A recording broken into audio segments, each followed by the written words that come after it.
should be ready. All right, June 24th, Warren Select Board meeting. Welcome, everyone. Anyone? Any public comment? Agenda changes. We do have some agenda changes. What do we have? Oh no, we were gonna do those in other business. Yes? Yeah, Okay. for other business, we have a tree work estimate Building energy audit, and a building energy audit. and then I think you wanted to touch base on the opening of the RFPs for the town hall steps, Yes. so. I knew there was a reason I emailed you about all those things. Alright. Okay, town administrator update. Shoot, that's me. Cool. Just kidding. Okay. I am working with North Branch right now. To Okay. whoops. Yeah, because they, I guess officially adopted. Sorry.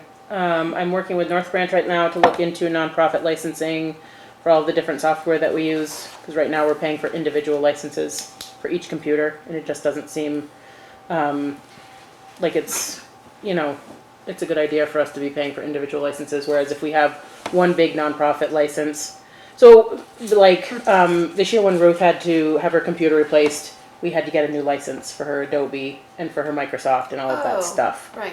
Yeah, so if we had just one nonprofit license, number one, it would be cheaper because it's nonprofit rates, and two, we wouldn't have to keep buying it every time somebody got a new computer or switched computers or upgraded, all that stuff. So that's not something they pointed out when they checked out. Huh. No, Just but as can't people be- keep, upgrading their computers, it's like, why are we paying for all of these individual licenses? Yeah. So, I spoke with Andrew yesterday. The culvert up by the old Rosita's on the access road.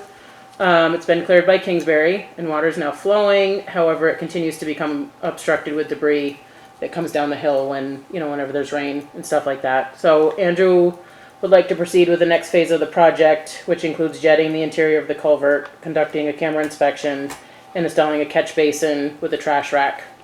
And then the plan also involves extending the culvert away from the bank to help future blockage, because it's pretty close to the bank right now. The remaining cost for this work is $22,370, which Andrew does have available in his contractual budget, but obviously we would need to put it out for bid. But he just sort of, And how does it involve Sugar Rush? I don't think it does That's because it's on the access road, so it's our culvert. Was this Isn't it the trash though that clogs it? It's just debris that comes down from, Any waterway that. it's like, big sticks and, leaves and things like that. Where on Access Road is it? It's near the old Rosita's parking lot. So I think Bridges. you can cut through to go to the Shark from there. I think it's sort of off. across. It's off the access road. Oh, it's off the access road. And that's separate from the bridges issue that they've been Yes, having. exactly. But they're getting that covered under the grant Yes, the path. now. But we can't do that. Correct. Correct. So Okay. I guess I'm just a little confused as to which culvert, because there are a bunch of things changing there if the workforce housing project goes forward, right? This Andrew says this wouldn't change. This isn't part of that Correct. project. This is. Okay. Yeah. I would argue that the bridges one That is culvert not. was my spot for the Mad River Watch. I guess I'm surprised. I didn't know that it needed so much work. Yeah, so I think all of the the water the storm water that comes down from like the Shark in that area gets flowed through that culvert. a And big- Andrew said that, all of the debris that comes with that flow of water goes right through that culvert and Not it always, garbage like trees. Yeah. Correct. Yeah. Correct. So sometimes there's Natural garbage debris. from Yeah. the bear that gets into the Shark's trash, but Right. most of the time it's it's leaves and branches and things like that. So So he thinks it's around 22K, and that is based on a quote from Kingsbury, correct. but it needs to go out to RFP. That's $22K on top of what we paid Kingsbury's to. Yeah, complete we the- paid them already. We paid them around $1,300 to to do the Oh. clearing of the, so not a lot. Right. Actually, I think it was even less than 1,000. I think I'd given you guys that update last time. But Andrew thinks it needs to be done. Yeah. Is he gonna put out an RFP? The town of Warren is gonna put out an RFP. Okay. Sounds fine to me, right? Yeah. Yeah. Yeah, I Andrew think says we needed it. yeah, I think he just Yes. kind of wants. Do you feel like you want to talk to him about that? Well, maybe when we do our Okay. walk around, Okay. I'll mention it. I'm not, I mean, if Andrew thinks it needs to be done, Yeah. I'm no engineer. Okay. Okay. Bids for the airport road project are slowly coming in. Andrew's met with several contractors who are interested in the project, and the deadline is Friday, June 27th. The town hall doors received some progress photos. Both doors have been stripped and epoxied, and Ron Wanamaker is working on some minor repairs. Then primer will go on, and the next step is for us to choose paint color. Right. What is the Um, process for that? I don't know if there is one. For the paint color? We don't have a process. Yeah. For the Ellen paint color. tells us what color. Ellen hasn't Match the said green that was there before. anything, but I Yeah. did a little bit of research on like what historic colors for doors are in that era for like Greek revival, and they say that they were typically dark greens or black. So it was a dark green. I just pulled some cards, and if you guys want to weigh in, we can find something. I think it makes sense to either stick with something historic or talk about what our new color Longer. scheme would be. I like Webster green. Done. I don't Okay. know if we have to choose the color tonight. We don't, But- but I'm just sharing so No. that you all Yeah. have thoughts. Yeah. Please feel free to share them. Yeah. When you ran this by me earlier, or whenever that was last week, and we talked about trying to maybe come up with a color scheme for the town buildings rather than, I mean, there's nothing else green anywhere, that dark green anywhere in any of our town buildings right here. Except for the gazebo.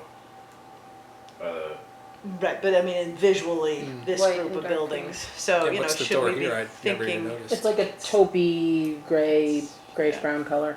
we It's should not a start very thinking about pretty what we color. want No. It's to not. be the overall theme for our buildings Right. so that we start moving in that direction. Yeah. Yeah, it'd be nice if they were all I mean, they're consistent. these two buildings are both yellow, but they're a different shade of yellow, which Mm-hmm. is interesting. What color is the So- doors on the church? White.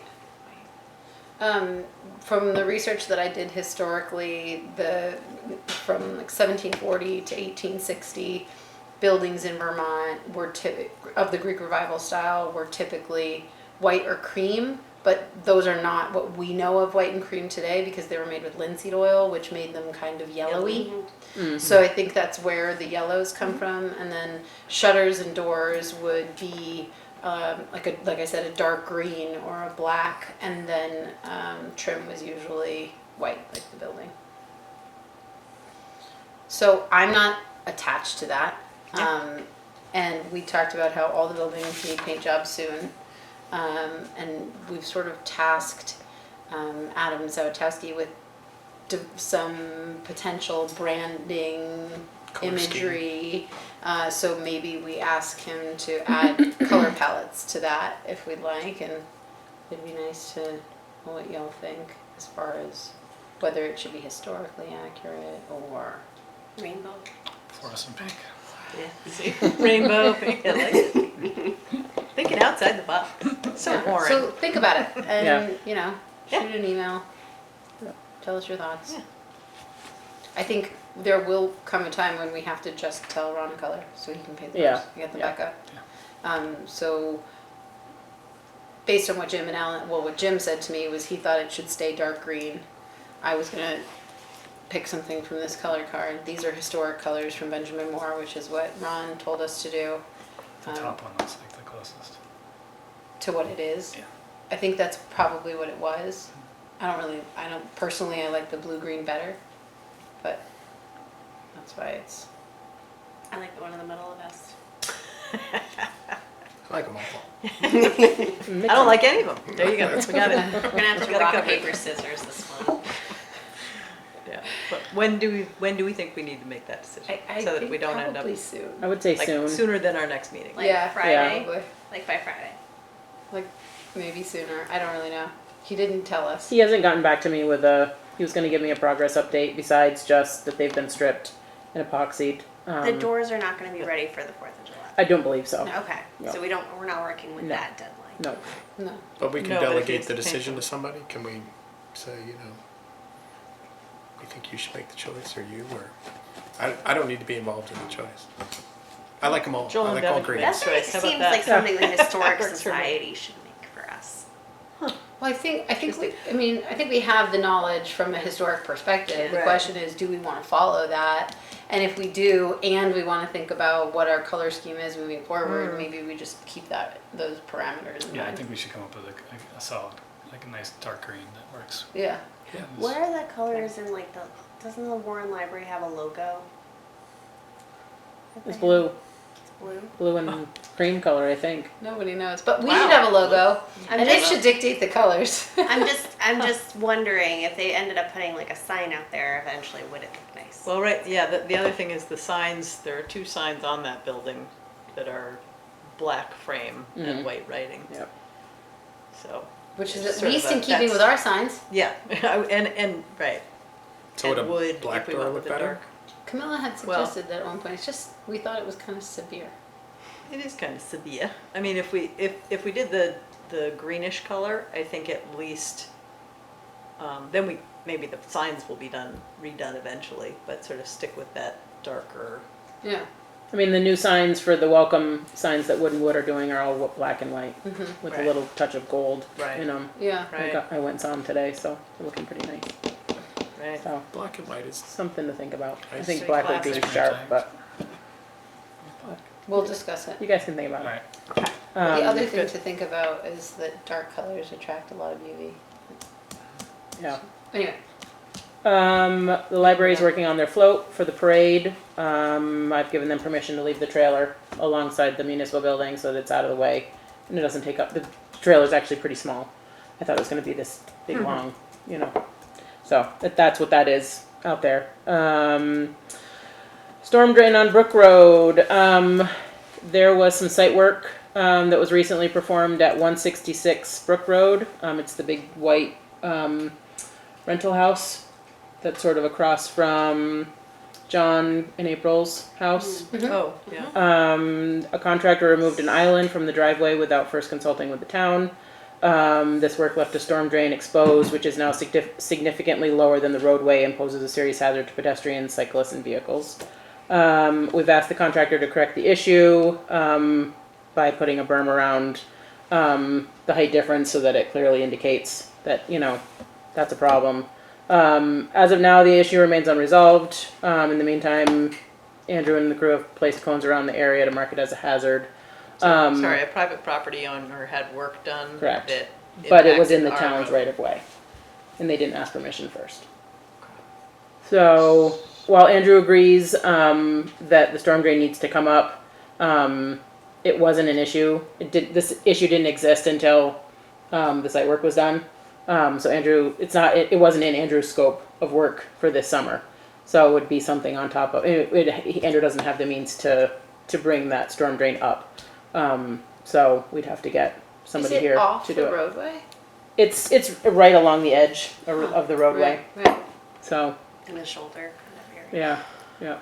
So I would say it's probably this much of a drop. It's pretty significant. And it was, It was an island, sort of. You went around it in their driveway, and the person that did the site work plows for them, and so they asked him. He said, "Can I move that because it would be easier for me to plow in the winter time because it was like an island of I think there were like flowers and lilies right there." So when he removed the island, there was this storm drain in the middle of it, and it's probably this much from And now it all seems like roadway. Is that the argument? Yeah, I mean, in the dark, you wouldn't know that that's there. There's rocks around it on the inside of it, but if somebody was walking or riding their bike in the dark, they would go Right down in. and hit it. So, Is he of the opinion that the homeowner should pay to repair it? Is that what? I don't think he's That's what I'm trying to of that figure out. opinion, but the problem didn't exist until this site work was done. Yeah. So, that being said, he spoke to Ruth about the project, but he didn't give her the full picture of what he was doing. He was in the right of way. So Andrew feels very strongly that he needs to come back and create a berm around this hole, indicating that it's a significant drop. Who, the homeowner. Homeowner. The contractor. The contractor. Contractor. Yeah, but the homeowner, Mhm. it's on the It's on homeowner's the dime, it's homeowner. not.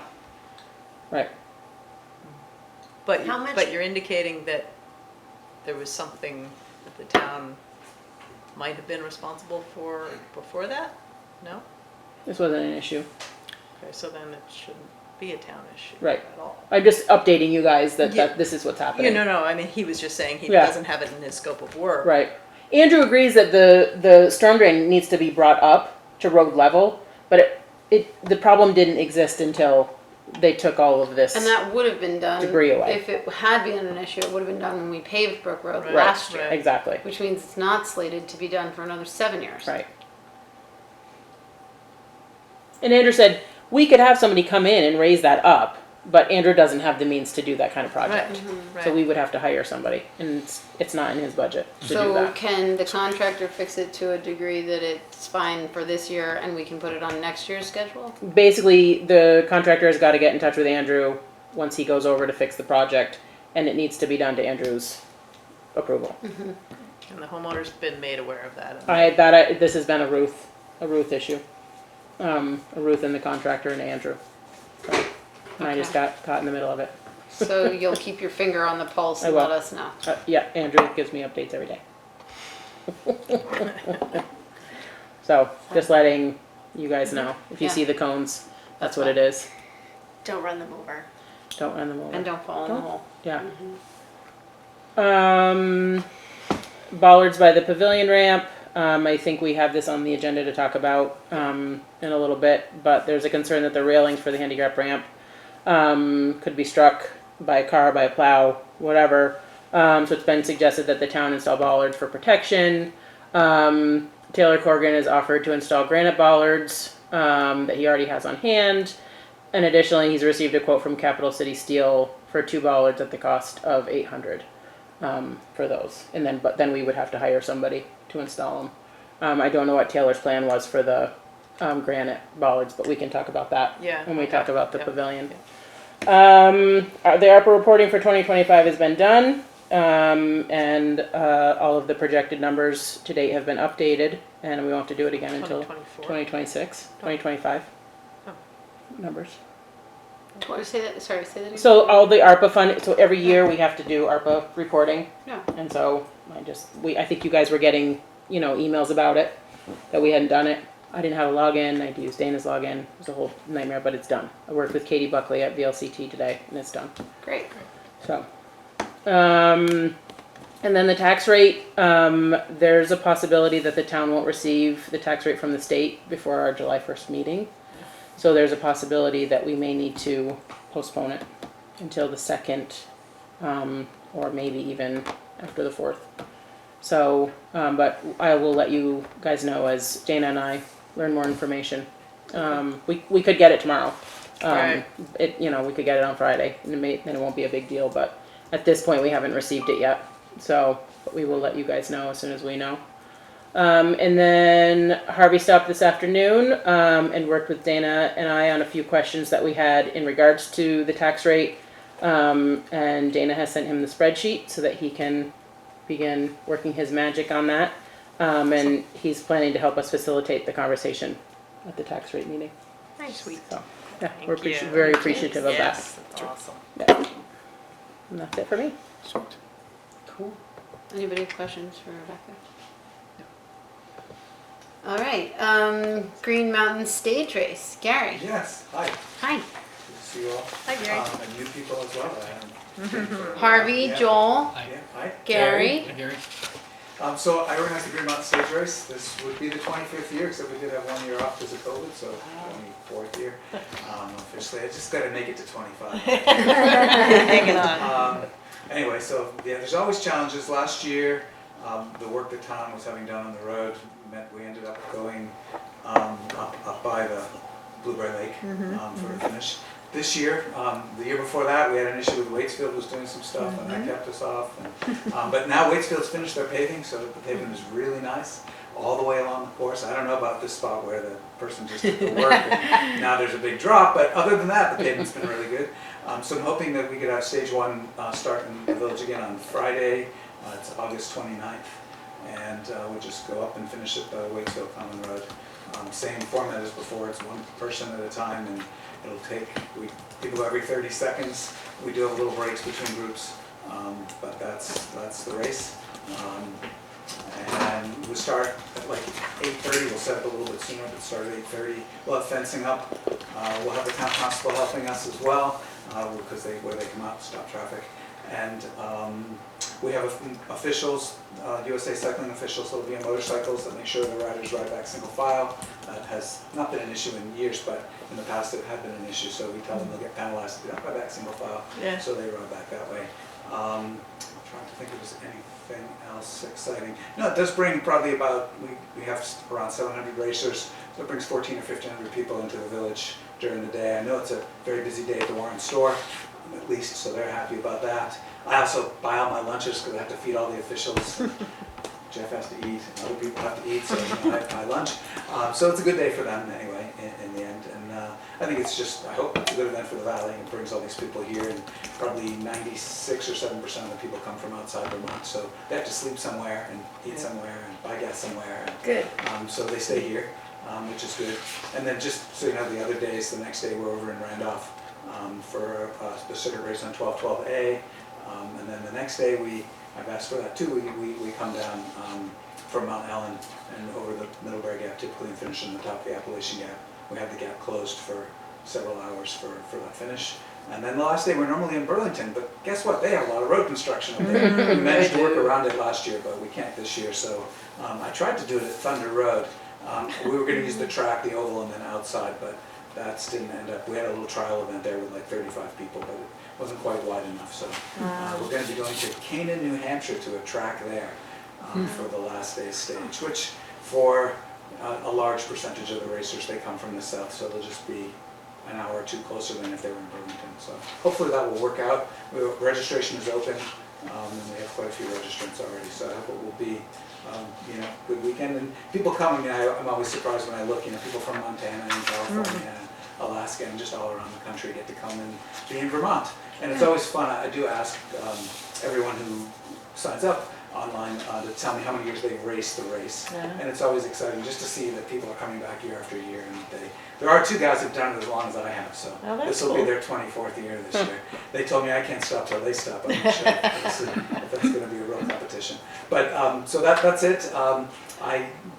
For the other days, we're mostly on state highways.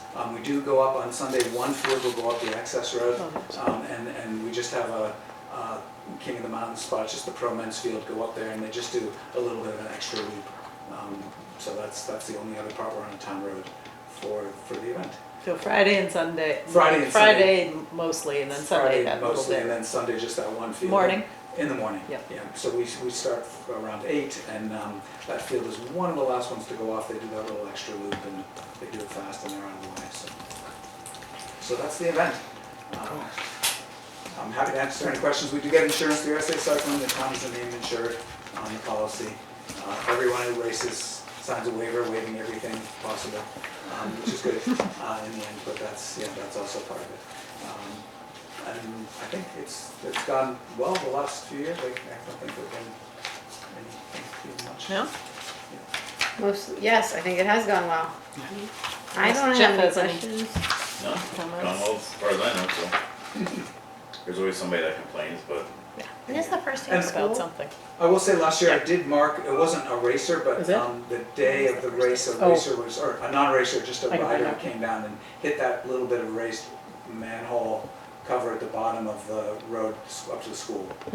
So I did, and I sent pictures, but I put down some of these little, they're paper, but they hold up to traffic, just arrows that pointed people away. And then I went out there, and I think Jeff was stopping traffic for me as I was kneeling down the road, highlighting, with chalk on there so people could see the lip so that they wouldn't run into it after they finished racing. But we just didn't, and we didn't have any crashes of any racers, so that was good. The guy who did crash was an older guy, and he was pretty badly hurt actually, so I don't know if that's an issue that's, people just need to be aware of, I guess. So I'll put that in the race guide. We tell the racers what to be aware of, just to be aware of that. I didn't know last year till we got out there that was the status of it. Yeah. But you had marked it.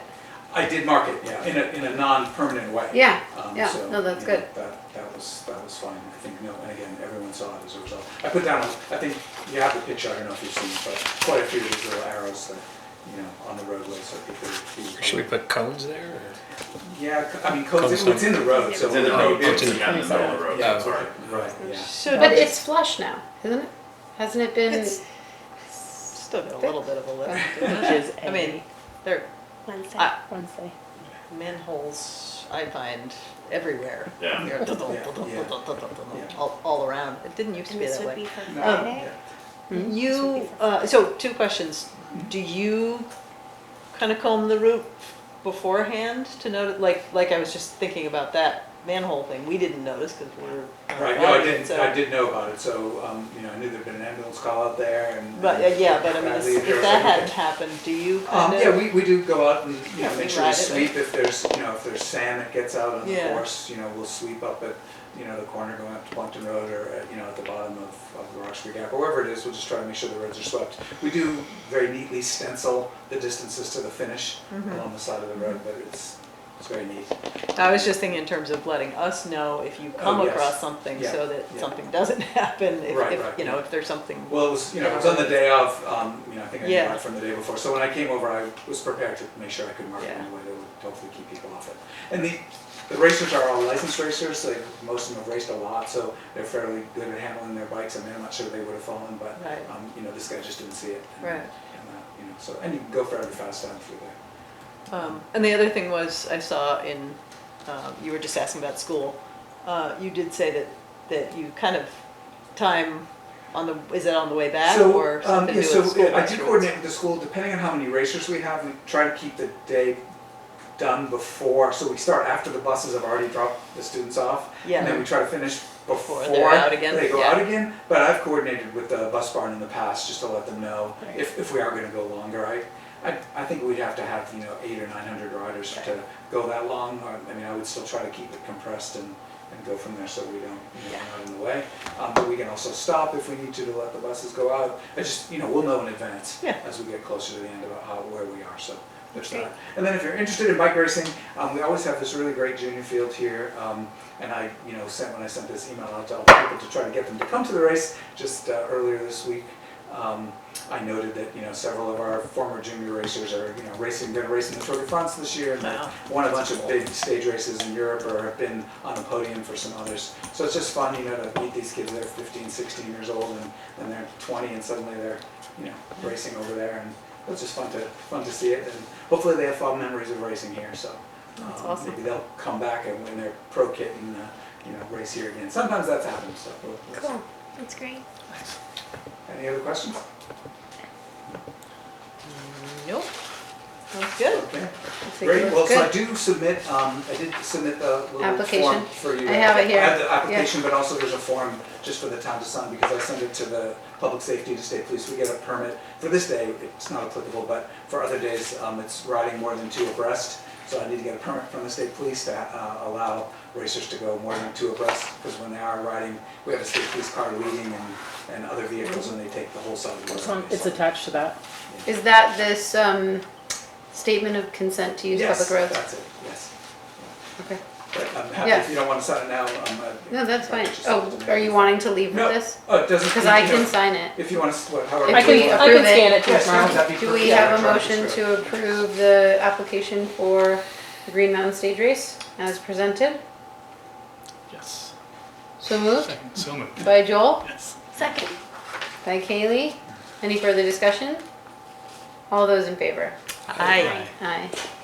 Great, well, thank you so much. Great. Thank Yeah. you. Thank you, Look Gary. forward to, I've been Warren all the time, but I look forward to the race actually coming up, not too far in this Yeah. future. So, thanks very much. Thanks. Thanks, Gary. Do you want to take this with you, Gary? Oh, I need to make. I need to make copies of it. Yeah. Send it to Brent and to Jeff. Thank you. Thank Thank you. you. Hi, Rachel. Hi. How's it going? Hi, Rachel. Hi. All right, let's move on to Rachel's update and contract. Where do we want to start? I think it would be helpful for us to hear from Rachel first, and then we can, because there was some changes that we made to that Rachel had suggested we make to the contract. Okay. So I think let's give Rachel time first. Yeah. That'll be my preference. Great. I love that. I'm sure she's done a ton of work and we haven't heard from her. Yes. Hear from Rachel. Do you want me to go over contract stuff first, or do you want me to go over, because I have a bunch of stuff related to the project I could go over first. Is that okay, or do you want me to do contract? Yeah. Let's do your timeline, your. Yeah, Update first, let's yeah. get you under contract. Yeah. That would be my thought process, is Yeah. that we should settle the contract, sign Yeah. the contract, Yeah, and then yeah. do the update, if Yeah. that's okay. That is okay. I received the contract. I didn't have time to go through everything, but I can look at it just while we're going through it now. I think you did make most of the changes. I think the only question, here, let me bring it up quickly.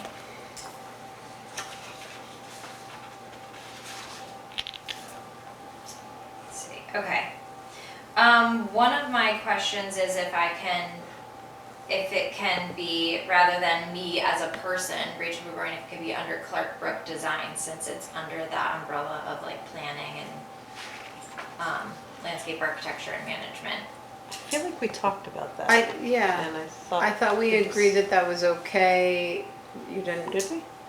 Well, No. I figured that was sort of how you were gonna carry insurance. That is how I carry it. Yeah, That's why Yeah. I was in the contract, it just lists me as an independent contractor, but my insurance for liability and everything is through Clark Brook Designs. I feel like that would And then you're, have are to you therefore. sole proprietor and all Yeah, that it's a stuff? sole proprietorship LLC. Yeah, but Yeah. you're the only one, so, yeah. Yeah. So that- we're making a contract with you, but if it's Clark Brook Designs, it's understood that it is just you, because there aren't other parties, that's what I'm Yes. getting at. Okay. Yeah. So that's fine by me as long as it mentions Clark Brook Designs. And then, let's see, Can I write on this? I won't do it on both. I'm gonna print a new one, I think. Just Okay. make it cleaner. Okay.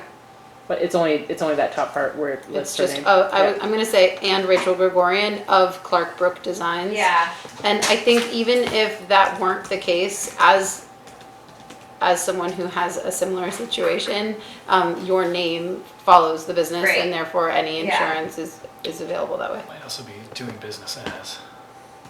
yeah. Rachel Gregorian. Doing business as Clark Clark. Brook Designs. Is that how you have it set up, as a DBA? Or it sounded like you had it as an LLC. It's an LLC, but I was, when I had someone from a legal team go over the contract, they wanted to make sure that it would just whatever. So I can double check if it means having just Rachel Gregorian in it versus having my business name in it, that will be okay.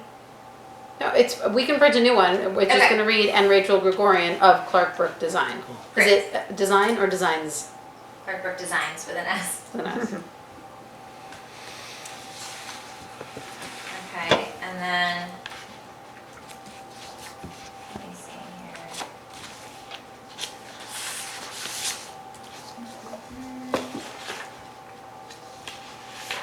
It was an article that we took out completely, that I think had to do with maybe equipment. Yes, Yeah. yeah, that was one thing that I was unsure. Yep. Needing it to be in there, and then what's left is, so everything up top looked good.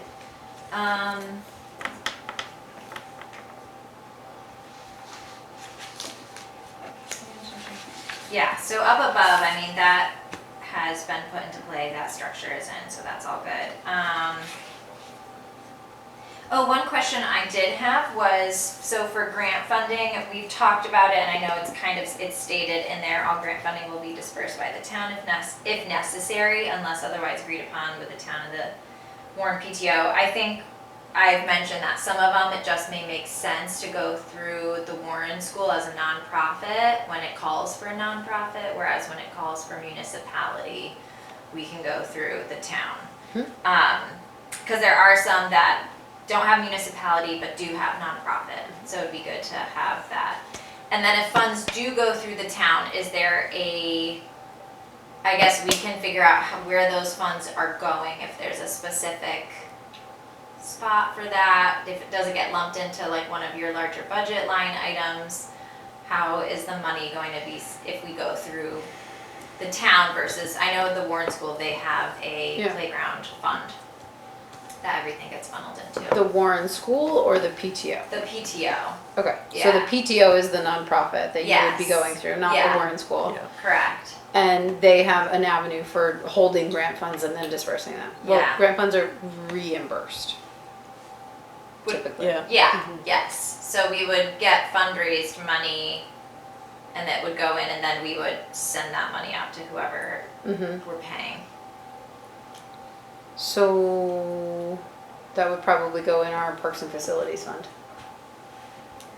It would be paid, what are you trying to say? It Like if there were, yeah, I would guess. be a separate grant Yeah. on our. Yeah, I Yeah. would think that it would be a separate, a completely It would new be line new item. its own line item. Mhm. Just to keep it all separate and clean, Yeah. Okay. would be my recommendation. Yeah. That's what I was Yeah. thinking, to keep it clean. Yeah. It would be nice if you had a line item for Yeah, it. it would have, Yeah, Okay, But great. I Well, think we can I think the point of it being in the contract was just to state that if you were going through the PTO as opposed to through the town, that we would need to agree upon that Okay, Yeah. for every I grant think, opportunity. I think Right, that's right, the issue right. there Yeah. mostly. okay. Yeah. That sounds good.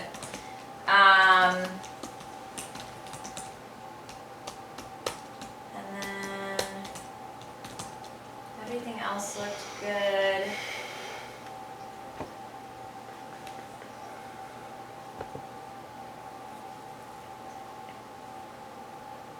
Oh, and then, in terms of, let's see.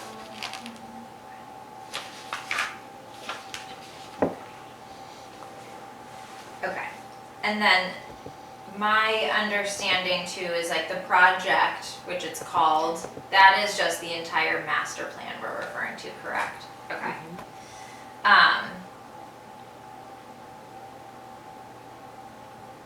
And then I think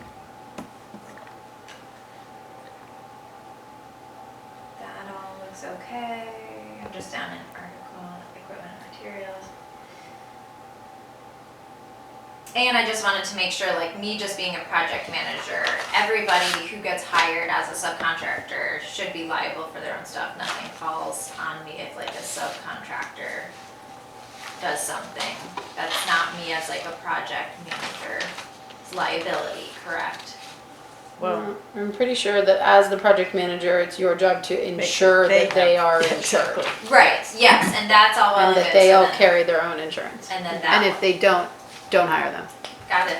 And then, so in that case, it It would be it is incumbent upon you to make sure they have it, otherwise it does come back to you. Yes. Not to us. And for all of the equipment, for all the playground equipment, we are going through a major company, so Right. that should not be an issue. Right. And we'll try to do that for all of it. Let's see, okay, and then I'm just going through my quick comments. Okay. That looks good.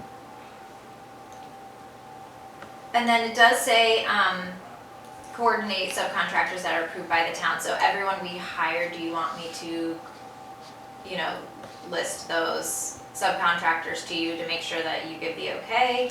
Or am I given, it was under article of personnel. Do you It not, says do you guys not contractor. have a, I didn't print off gazoning copies. It just says contractor oversees and coordinates subcontractors that are approved by the town. Right. Yeah, Okay. I mean, I think the subcontractor should be approved by the town. But I would think so. well, yeah, I mean, I mean, I think I don't think it's we're easy talking about enough. enough of them that it's gonna be onerous, so I would say, yeah. And Yeah. I think By us. that being approved by the town is just another way to ensure that Yeah. they have insurance. You're presenting that Yeah. certificate of insurance, Yeah. making sure, yeah, okay, everybody's doing what they're supposed to be doing. Great, so do you want me to have, when we do hire subcontractors, I will have them send liability, like their certificates of That- liability yeah. insurance? Yeah. Okay. Ideal, Mhm. yeah. Perfect. perfect. they should be sent to you, Yes, which I will. and then you can send them on to us. Okay, great. And then I think everything else, I don't see many more of my comments down. Okay.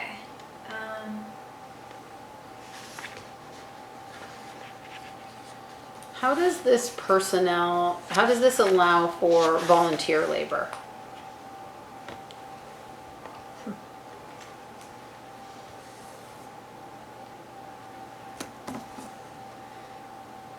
I mean, the way I read it, it didn't disallow it. It doesn't Right. specifically disallow it, but they would not be Oh, insured. as far Yeah, as, whose oh, insurance I would see, that be? right. Oh, Because we don't want it to fall back on our.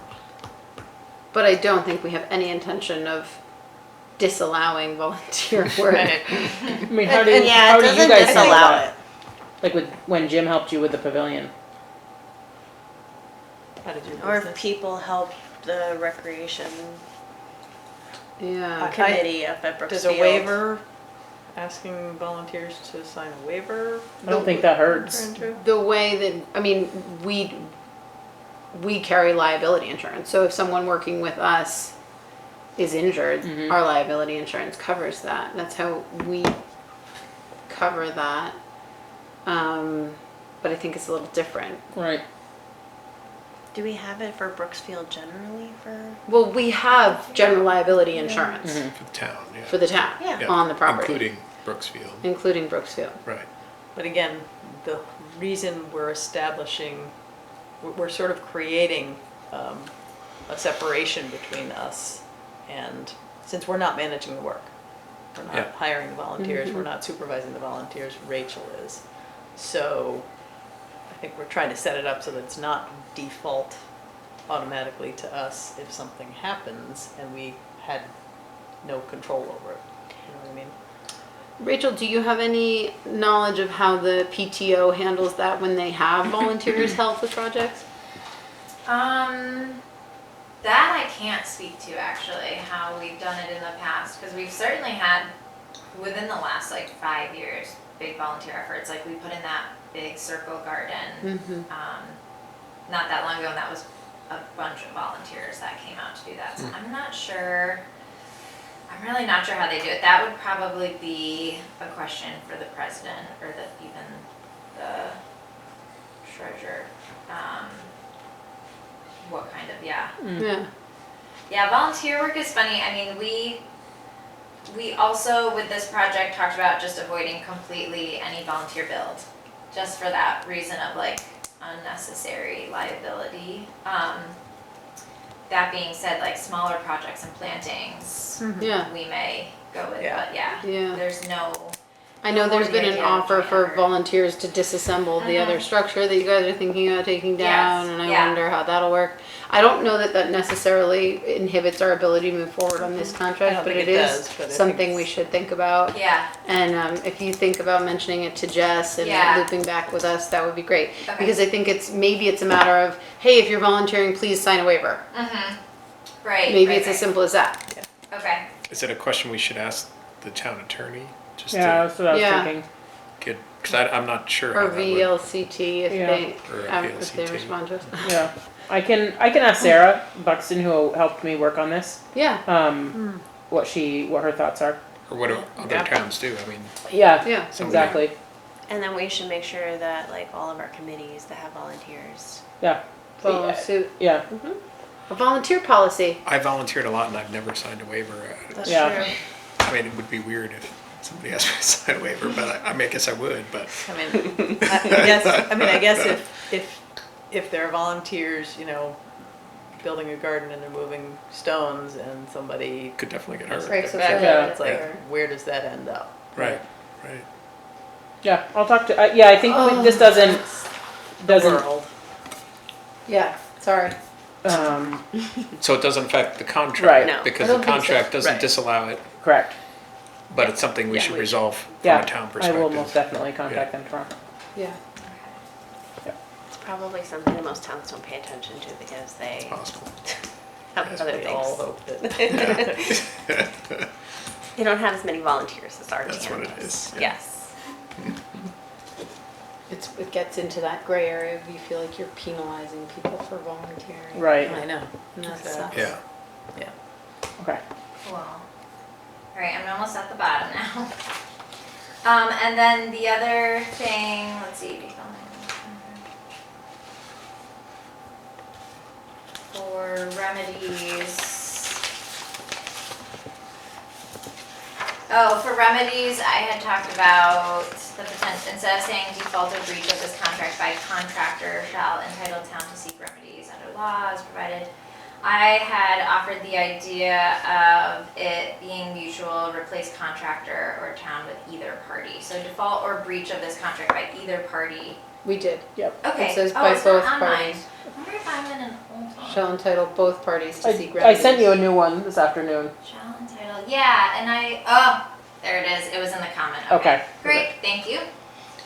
And outside of that, I think everything else looked good. Yeah. Cool. Rebecca, if you're gonna print a new one, there's an extra word. Bottom of Article 2, last sentence between additional specifications. It says additional the specifications. Bottom. Oh, yeah.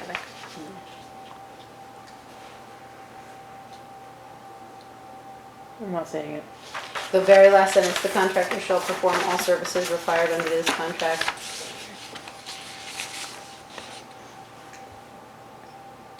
Yep. That's all I got. Okay. Let me. Well, I think Rebecca will get a new one. Do we have an agreement on the contract from a board perspective? I think it's a Yep. Yeah. good idea. Good to go. Yeah. Do we hear a motion to approve the contract for services with Sorry. Rachel Gregorian of Clark Brook Designs? So moved. Second? Any further discussion? All those in favor? Aye. Aye. Awesome. Rachel, are you in favor? I am. All right, well, Rebecca will get us 2 clean copies and we'll sign those and you Okay. can go home with one tonight. Okay. Sorry that took so long. That was painful. Okay, so do you want me to get into We would the love rest? for you to Okay. get us Yeah. the rest. So here is, you know what, I should have printed out multiple copies, I wasn't really thinking. But this is the Brooksfield place-based timeline. Essentially, it goes month by month, July through November, December, and there are bullet points. I can email you guys this too. Essentially, July, we'll be working, this is also on grants. So again, grants, I've made a master list with deadlines, which are in the timeline. We have updated pricing for the project. So basically what I've been working on the last couple months is figuring out how much we'll need to raise, both by grants and through donation-based stuff from individuals and corporations. We really don't want to fundraise via smaller, sort of, bake sale style, car wash style stuff. We don't want to do anything like that. We basically want to get the bigger numbers as much as possible. And Shannon Dunkbeeball, who has worked with the town, has put together like corporate partnership and individual opportunity little pamphlets that we're going to be working on so that we can go to people. I created the Warren Play Space website that is up and running. So essentially, let me grab that, put that up quickly. And you all, it's brooksfieldplayspace.vt.com. So this is what you will come to when you go to the website. It goes through our guiding principles to our master plan. And then on this website, you'll be able to look at all the structures and elements. There are videos so that people can see why they are inclusive and ADA accessible. So you can go through all of that. It also talks about our ideas for garden and park structures that go more towards the community events. What's the website again? It's brooksfieldplayspace.vt.com. I know it's a mouthful. What else are we gonna call it? Then there's a CR progress page, which we plan on also updating. There's a contact page, and most importantly, there's a donate page, which talks about people being able to donate right here on the page itself. They could either Venmo or they can fill out, and it goes right to fund. So this is where the funds. We currently have it set up going into a bank account of the PTO just because we started this like months ago. So if there's something that needs to change, that is just on the website, the donate link will put money into their playground fund. So you guys can think about that, and I can figure out if we want to link it to Sorry, something would you else. say that again? I was reading the timeline. That's okay. So on the donate page, this support our cause, when Yeah. people click donate, it's going into the Warren PTO bank account because I had to have a bank Yeah. account to link it to. I don't see a problem It with shouldn't be, yeah. Okay. We're only the grant. that. Yeah, Okay. we're just Money, facilitating we're your not- position. Perfect, donations, okay. so So any that's- funds that we get to match grants, Anything that's fine outside through. that, Perfect, okay, right? Yes, okay, that was my understanding. great. So, go ahead. The only time that we talked about having an account for the town is if we got a grant that was specific to Right. the town. Yeah, so, Otherwise, Yes. otherwise everything you're doing sounds right. Okay, great. Okay, so wait, Yeah. sorry, just to Additional follow grants. that, to follow that end, if you get a grant on the town's behalf, Yeah, then, and you need matching funds that you Mhm. get donations for, yeah, that amount should be transferred into a town account. I Yep. think it's fine for it to go into the Warren PTO account for now, but in order for us to, right, isn't that what we're saying? That those matching right, funds, the town would not be matching that. no, Yeah, the matching So- from the matching donors. funds that are donated, Right. should that be held in a PTO account? Is that okay if we're managing the grant? Not related to that grant, no. Right, If it's so related if to it's that grant. related to a grant on behalf of the town, Yeah. the it should be funds in should the be town account. transferred from the PTO account, because they're filtering Yeah. in there through this website. Okay. That should be moved Oh, over to the town yeah. account, Yep. right? I think that's I think right, yes. In the think event so. that you get a grant in Warren's name, matching funds can get moved over. And we don't have that issue with the ARPA because there's no match, right? Right. Right. Okay, so that's what's different about. yeah. Yep. So as far as the timeline goes, the month of July, I don't know if you want me to go through every month. Do you want me to stand here and go through every month? No, I Okay. think you could. You can also Send sit, it if to you us. wanna pull up a chair. Yeah. Oh, you're yeah. also more You than know, welcome. extra Pull up chairs, a chair. full of a chair. Yeah. Basically, I've outlined in the timeline what actions we're going to be taking within those months, what grants we need to apply in those months. And as of right now, I mean, most grants anyway, they only give you the first, their deadline. So these grants all run the following year. So if we don't get something this year, we can apply for it again the following year. So I can catch up. So we spent the 180 already. Yes. On what's, so that's gone. And that is what's completed there. with the fort, Okay, yep, and yeah. that's been up and running, kids have been going crazy over it, it's been Yeah. awesome. Yeah. It's great. Yeah, it gets a lot of play value, there's like, so many kids can use it at once, which is awesome. Yeah. So yeah, another thing, like we're also hoping to consider getting QR codes, especially during like the 4th of July area, potentially posting stuff in that area as well as having stuff, like usually the PTO has a table or something at the Warren Parade. So that would be something we could do to start getting donations. But realistically, like I said, what we'd like to do is really go after, bigger businesses that can help take bigger chunks out of our total budget. What would the whole master plan cost? So the numbers, we just got an updated price list from LSI, which they're the people that fund all the equipment. Granted, this doesn't account for ADA pathways yet or our central garden area. But that alone, if we were to purchase everything that we put into the master plan, that equipment with installation and wood chips and everything would cost $422,681. So there's a grant offered that is up to $1 million. It was on one of those sheets, and you have to match it. It's a 50-50. So if you put in 500K, you'll get 500K. That is a grant that we really want to go after. It's due in October. I believe it's the Building Better Communities. Don't totally, or it's the it could be the Community Improvement Grant. It's one of those, but it's a huge grant, and that, like, you know, again, if we only end up getting like 100 to 200, still that's 400,000 if we are to get that grant. And that one specifically goes after sustainable, innovative, and inclusive play spaces. So that's one that would be huge. Otherwise, we have been picking apart, looking at, okay, this much can be funded by this much can be funded by this. So as far as equipment goes, it's about, 435,000. If we include other pathways and things like that, we're probably looking at more like, 550,000 for everything to be completed. It's a dermatology grant. The dermatology grant is for shade structures. It's basically to have people more aware of skin cancer. So Gotcha.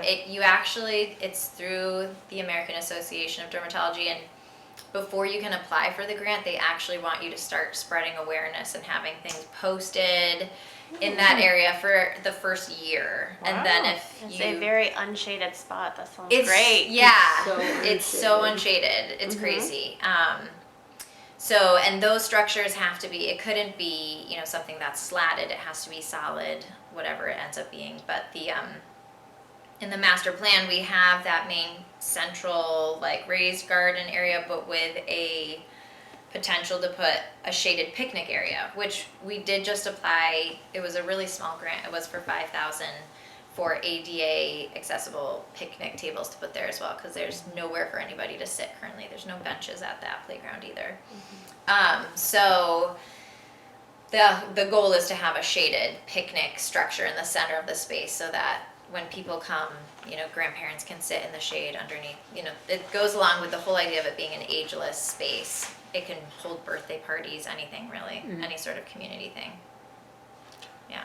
So, what's, is this a subset So of? those numbers, I have to update. Okay. Yeah, the numbers in these example ones were from the previous price set, but we Yeah. have to. So the don't- numbers you're talking about are the master plan that's on the website Yes. with all of those Mhm. structures? Yeah. Yeah, like for example, the Zip Cruise, it's crazy how much prices went up. Yeah. When we started this project 2 years ago, it was around 50,000, and now it's at 78,000. So, yeah, it's crazy. Crazy. Wow. And, over this project, we can also look at the space and decide, we may not end up needing all of these structures. There's a few key ones that I think are extremely important for accessibility that get the most play value for inclusivity. And there are some that, based on what we've done, maybe we really don't need to have them. And that's something we can talk about and look at as well as stuff comes to fruition. But the master plan was certainly like our big dream. But there are like a couple things that we put even by the new Yes Tomorrow structures that may not fit actually the whole, once we get everything in there. So those may not happen.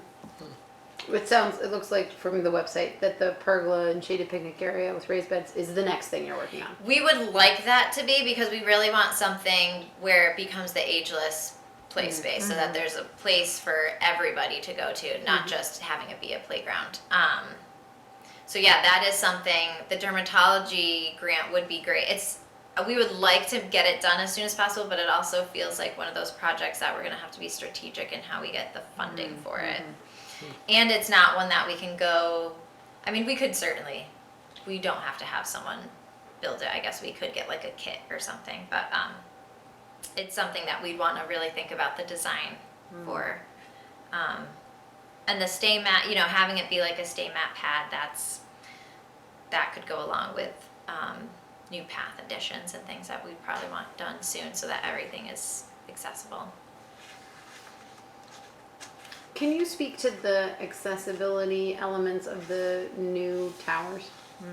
Yeah, so those, and that's also something we want to complete, and we hope that it's going to be a pretty inexpensive project where someone would actually just want to donate. What we would like it to finish off is that the top structure is actually meant to have a railed bridge across to the lower structure, and it becomes a lookout, so there will be a railing around that lower, the roof was made flat for that purpose.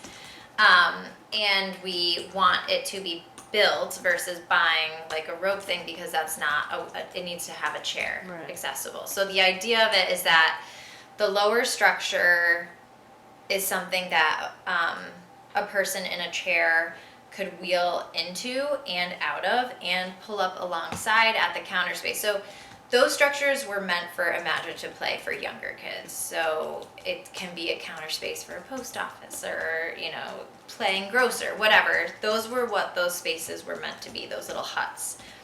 And then you can continue on an ADA accessible pathway to the top one, which travels Sorry, up the you're berm. talking about the yes tomorrow.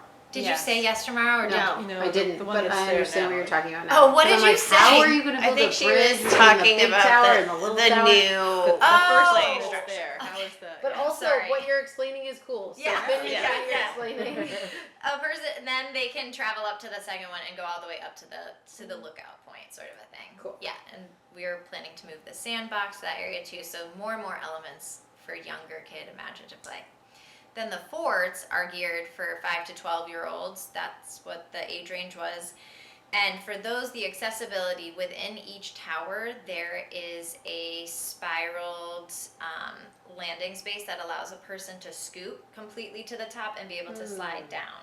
So it allows the freedom, and the video on the website shows a person in a chair being able to use those forts for that very purpose. Cool. So because I a lot was of times, using them, and I'm like, how? Yeah. I was looking at them going. yeah, you can watch the video online. It's basically they wanted to be able to have a fort system that didn't include tons and tons of ramping because it becomes extremely expensive and it takes up a lot of space. So they created those interior spirals for a scoot. That's cool. Yeah. Yeah. Nice. I do like the yes tomorrow structures. They're very fun. Yeah. And those are still like, not, the vision isn't complete. So that's something we'd also very much like to work on. My 4-year-old thought it was the best ice cream shop he's ever operated. Oh, that's great. So- Yeah. That's So cute. perfect. Have you submitted any other grants?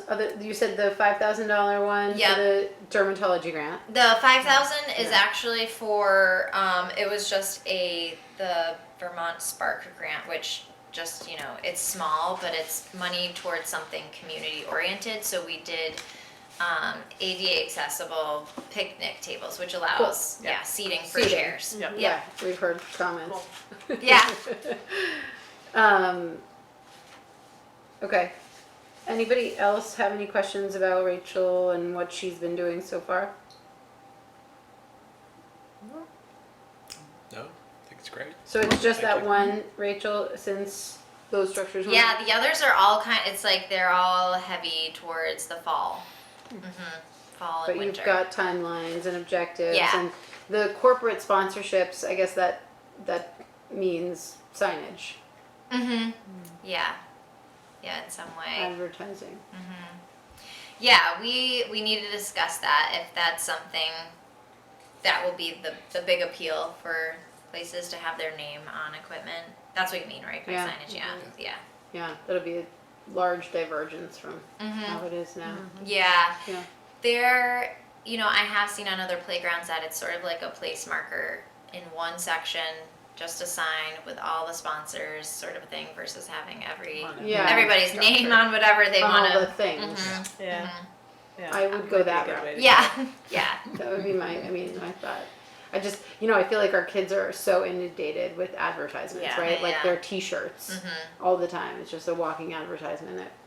I Yeah. like how that's not the case up there. Yeah, and we can talk about that more and figure out if that's gonna be the complete draw for corporations, then maybe that's something we have to figure out, a How design. it's done. Mhm. Yeah. Yeah, Yeah, because it is the draw. yeah, yeah. Okay. Let's keep that conversation going. Mm-hmm. It would have to be an ever-changing sign. If you keep getting structures and keep getting, Right, like it's Yeah. hard Or to. you allow for, like, I think, and that's That's a what I win-win mean, like, question. Like, yeah. I think you can add, like they do with Irisville Common, right? They put new Mhm. slats in for when businesses change and stuff. okay. I don't know. Or a That's brick path to a somewhere that is out of the way. I know, that right? Each one has their own brick. Yeah, yeah, and yeah. it can get mossed over time. Yeah, yeah. Well, Rachel, Doesn't I have think to this stay. is great. Cool. This is great. Good. Thank you Great. for your Yeah, patience thank with you. the contract. Yeah, yeah, It absolutely. took forever. I think you can get paid now. As you see, that there's going to be like 3 boom, boom, boom payments. Yeah. The beginning of July. That's fine. So I will make sure to talk to Dana about that tomorrow Okay, and get you those. that's great. And Rachel, do you want to sign while you're here? Sure. You guys, everybody needs to sign Yeah. anyway. We can just sort of pass this around and start signing. Do we all want to sign? There are only 3 spots. It's up to you. We can all sign if Yeah. you want. You find space. Yeah, find space. And is it all right, Rachel, if I move on while we're signing? Yeah. Awesome. All right, cool. That feels great. Jack, where's that project list? Yeah. Right. All right, pavilion usage discussion. And then there's some question about bollards, and I would like to say a couple of things, just a few words, not as a board member. So, I Camilla, will do you head wanna? that up. Yep. Augment of arbitration. No, I might have missed a spot where I was Yeah. supposed to sign. You got it? This one? Yeah. Yeah, so I want to make sure that everybody acknowledges the beautiful structure out there on the town green. Yes, thank you. Really, yeah, It's really a delight. yeah, it's pretty amazing. I mean, I think, there so many people were involved and it was quite an effort on a lot of parts. And I think, Dana and Marie from bringing I mean, they're the ones who brought the whole concept of let's build a pavilion. And the grant that they pursued to get it done. And Alice Cheney for her design inspiration, and Taylor and his amazing dedication and craftsmanship I mean, it's, to me, it's a structure that's gonna bring lots and lots of joy over the years. And I think it's already been used in a couple different Yeah. ways. And Great. yeah, I think it's awesome. So thank you to everybody. We have to figure out how to work on figuring out how to acknowledge, similar to the playground thing, how are we going to acknowledge all the effort that went in by so many individuals, and without making it, names all over the Right. inside of it. 'Cause you don't want to take away from the, beauty of the Right. structure. So that's something that we should be thinking about, how we want to move forward with that. And one of so you mentioned, I think everything is done, but what we need to talk about are where the handrails stick out a little bit, the accessibility handrails stick out a little bit. If a car bashes into those, it'd be real pain Yeah, to repair. exactly. So you said Taylor offered. Taylor has granite I pillars. was thinking about. I'm granite, assuming like that we have they're in town. similar to these here, that he has on hand. And then he also got a quote from Capital City Steel for steel bollards for Stainless steel. Yeah. Stainless steel. Yeah. Yeah. So Um, how would the Andrew's granite not a ones be? fan of the granite bollards I knew he wasn't gonna be. because they'll get nicked he up said with the plow. they snap off way too easily. But have we snapped any of the ones in town? So the ones that you're looking at up here Yeah. are much smaller than the ones Yeah. downtown. Right. And the ones that we have are similar to the The ones downtown, in bigger. Warren. Mm. He told me that he had done this and offered them after the fact. So Yeah, he's been texting me like every day. I think if you choose to do the granite, it would be prudent to include the hitching posts the way they have at the Pitcher Inn, because that would be historically accurate, and it might be something that there would be grant funding for. I don't really know. For those hitching posts. I recognize that Taylor has volunteered to do this work. I was just gonna say, Well, but- was there a quote with that? Yeah. Because Yep. Yeah, There what's was. the quote? Let me Not just. from us. not from you. We have Oh no, not there's provided no. a Oh, you mean a quote. dollar amount quote? Yeah. I have a quote from Yeah. Taylor, but not a dollar amount quote. Yeah. He yeah. Taylor said provided a quote for the steel. stainless steel bollards, right. which are installed the way you would install any other bollard, and I've never done that. So Right. I'm not really sure how he's planning on installing the grants. Well, that's what I was trying to figure out. The stainless steel ones, I assume we're drilling into the they'd have to be in the pavement, right? Yeah, they all have to They'll have to go Some through kind of extend footing. down Yeah. quite Yeah. far, Yeah, I would imagine. and they're out in the blacktop area. He said, I have not in the I have a dirt." saw that can quickly cut out asphalt as well in that rectangular shape, so we can basically feather the pavement around them. But he thinks that he could install them before the 4th. Yep, yeah, he said that. Now you Has know he what asked? I'm Has he working asked with his here. employer about that? No, I think he is offering to do this as a citizen. Yeah. So Yeah, nice no, of him. I get that. So kind. I would gladly install with my boys, no charge. Yeah, see, boys. I don't know if he's imagining hand digging those holes or what he's thinking as far as equipment usage. Right. I would like the opportunity to just, Revise that. Revise that well, quote. I don't know how he Scope. would do it. And I See mean, a scope. at this point, given the purchasing policy, you can't hire us to do it. Yeah. Right. Right. Right. So That's true. he's really attached to that building, and he put a lot of love and energy into it, and so I think he's just wanting to make Yeah. sure that it's Yeah. done and that it's done right, Yeah. and that it isn't ruined in the meantime, and Yeah. you know. I know he's really worried about that because once we pointed Once it Andrew out, he's said like, it. "Oh my god!" Well, I mean, it was kind of like the skateboarding thing, Yeah. because the guy working with us, Will, had joked, well, what if some kid comes in here and skateboards, and no more than 2 days later, Rebecca's telling me how she caught a kid skateboarding in the pavilion, so it's like, you know, you let it out in the universe. Yeah. You flushed out. Sorry, Let guys. it out. I mean, for one thing, I had been thinking the granite bollards would be nice just because, well, I guess when we were talking about it out there, it was like, yeah, there's bright yellow or red. You know, Right. And I'm like, oh, come on. Yeah, It's exactly. just- It's already enough with the stainless steel and everything in that beautiful building. I would kind of not like to see Mhm. that. So that's why I was thinking the granite. I don't know if they have to be, I mean, they don't have to be a certain color. They could be granite, right? They Yeah. could just be stainless, brushed stainless, whatever. I don't know. But I don't, I would say that it's on the town at this point to get that done. I don't think Taylor should feel, I know he wants to protect it, but Taylor should feel that he needs to do that. Right. That would be my feeling. I agree. Certainly mine. Yeah, I mean, that's your feeling. Well, So- it would be nice to have it consistent, I guess, Mhm. with town. Well, that's, with yeah, the I mean, granite. it would certainly look, and in keeping with the building too, I think. Yeah, Um, I think the granite's a great idea. I just think we have too many bollards. Yeah. Take down them all. Take them all Take down. them all down. No more I bollards. Yeah.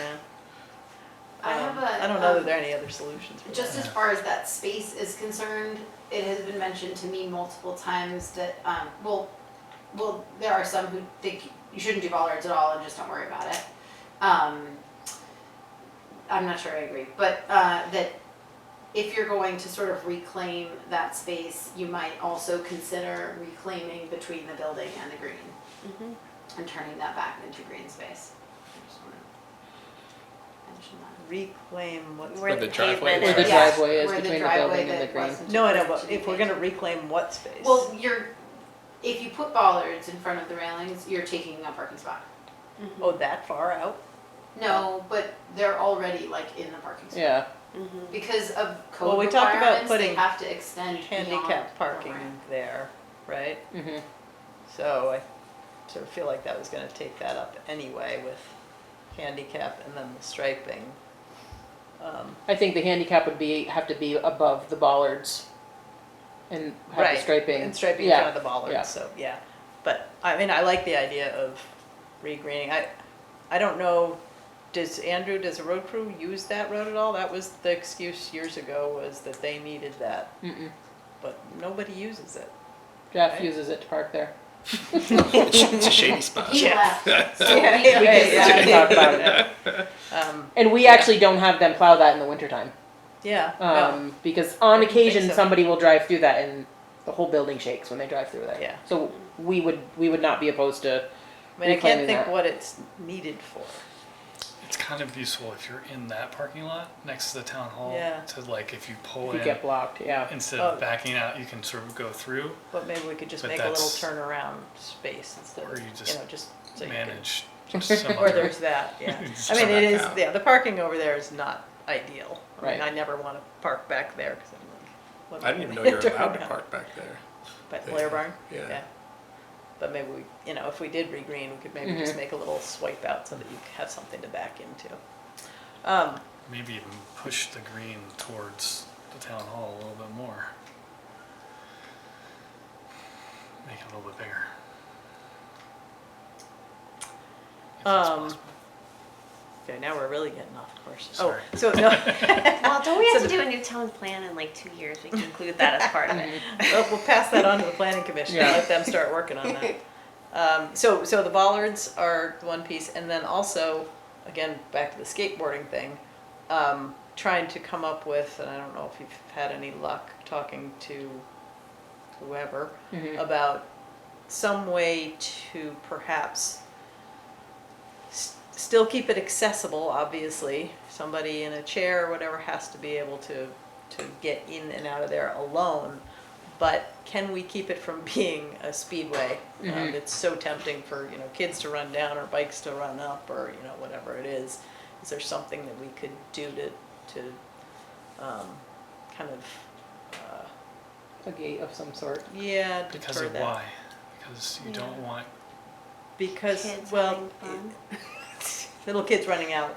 into the Towards- park. Onto Towards the, the down the park. I ramp. think It they just do that happens on to the. I be- think they do that on the green anyway, so I feel less worried Yeah. about that being a funnel for them. Well, we do know that skateboarders like skating up it and in through the thing. If And I I'm were a sure bikes, skateboarder, I and I'm probably sure would too. bikes would like that too. A kid on a bike would like that too.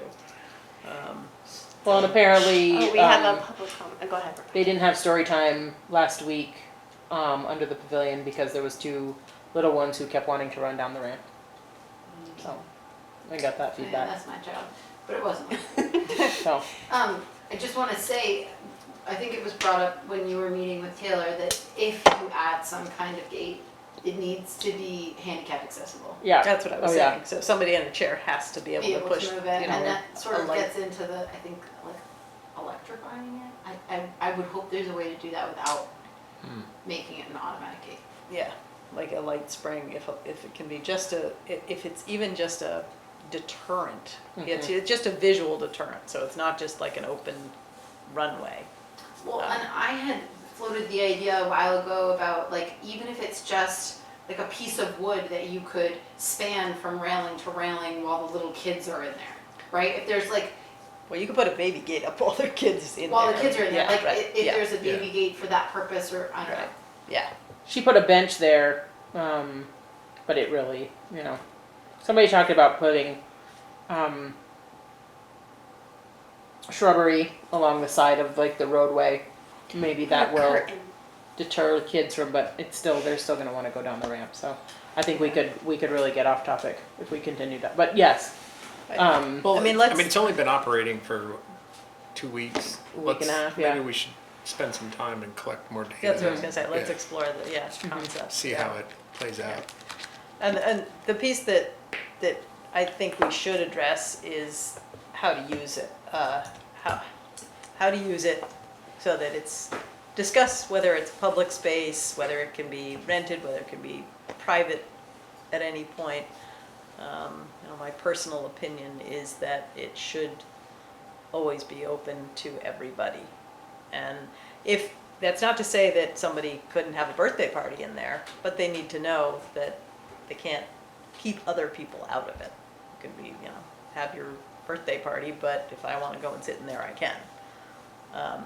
Whereas, at the town hall, we rent, you sign an agreement, you rent the space, you get all the stuff with it. I don't know, Devin did bring up that, the covered bridge right now is, apparently you can rent it for an event, and we close the road. And, because I was saying, well, it's an outdoor structure versus a building, but. Why are we not having our select board meetings in there? In the covered bridge or Yeah. in the pavilion? In the pavilion, yeah. Pavilion, yeah. So, I don't know what your thoughts are on how it should be used. I think it's a public green and it's public space, and the idea of the whole thing is that it's public in front of the town hall Right. for the town. Yeah. Yeah. Like there should be no. Yeah. Yeah. We're allowing people to reserve it with the understanding that it's a public space, and if bikers that come through town want to stop and have lunch on the picnic table next to your birthday party, it's a public space, and we can't close the green down just for Well, wait a minute, you're allowing people to reserve the Pavilion. pavilion, but saying people could come on the green, but they can't come into the pavilion? No, they can still come and use the space. So if you wanted to have Chris's birthday party there, you could reserve the space, but if Devin and Reese are going for a walk, they can still walk through the pavilion. So Why- why am I reserving it? Or Yeah. what am I getting So for the that reservation? there's not So other there's not people 6 other parties happening at the doing same the time. same thing. We can they say to could them, still do the same thing, but they just would Right. know that there's but just so There's you also know, there's another- another birthday party that's gonna be happening at the same time. It's more of a friendly kindness thing. I wonder if it's gonna get sticky as time goes on, people thinking they reserved it, even though you say to them, it's like, I just, I'd like to reserve it for the 4th of July. yeah. Agree. okay, that 10,000 other people are also going to be here for that. I agree with you. The idea that you have to reserve it, and then because if it's reserved, Right. I can just show up and use it, right? Like, Yeah, because yeah. since it's a public space, like the reservation actually doesn't do you anything because anybody can just sort of show up anyways. It doesn't make much sense to me to. Because I think to if put I that reserved it bottleneck on it. and I had the party and you just showed up, I'd probably get mad at you. You can see somebody saying, hey, I reserved it. Right. And, Yeah. But and they're not makes paying money things for it, so awkward. Right. I think to me it's more of a just so you know. Mm-hmm. It's a notification that Yeah. I'm gonna have a birthday party in there. So, like for example, the church when they do their chicken barbecue in August, they've asked if they can use it. The library when they have their ice cream social for their 125th celebration, they've asked if they can use it. I mean, I can't say no, but right. I put it on the calendar. Doesn't mean that something else could be happening at the same time. I don't know. I feel like, yeah, I see I see You the want it to be reason. used, but you want it to be open too. It's tricky. Right. Like maybe if you couldn't reserve it, then they maybe wouldn't use it because they Right. would be like, I'm planning an event, I have to know that I can use it. But even if But- they reserve it, they can't know that they can use it because Yeah. they'd have to share it with somebody else. Yeah. Right. That calendar is an interesting idea of just putting it like this is what's happening. Town events Right. that are At this happening thing. and Like it pavilion doesn't. It's not a calendar. reservation. It's just. Yeah, I this mean, is it's just happening. like this is happening here, and I'm trying to work with Vickery Hill to get the public calendar. So, like for Brooksfield, when they have a skate park event, somebody can look on and say, "Oh, there's something happening up at Brooksfield today. I'm going to go up there and hang out." There's an ice cream social on the town green. I'm going to go to that. So, like that kind of thing, That not makes- necessarily like So- a birthday party. So when somebody says to you, I wanna have my kid's birthday party there, what exchange is there? Do you say just, put it on, or I'll put on the calendar that you're thinking of using it, or do you say?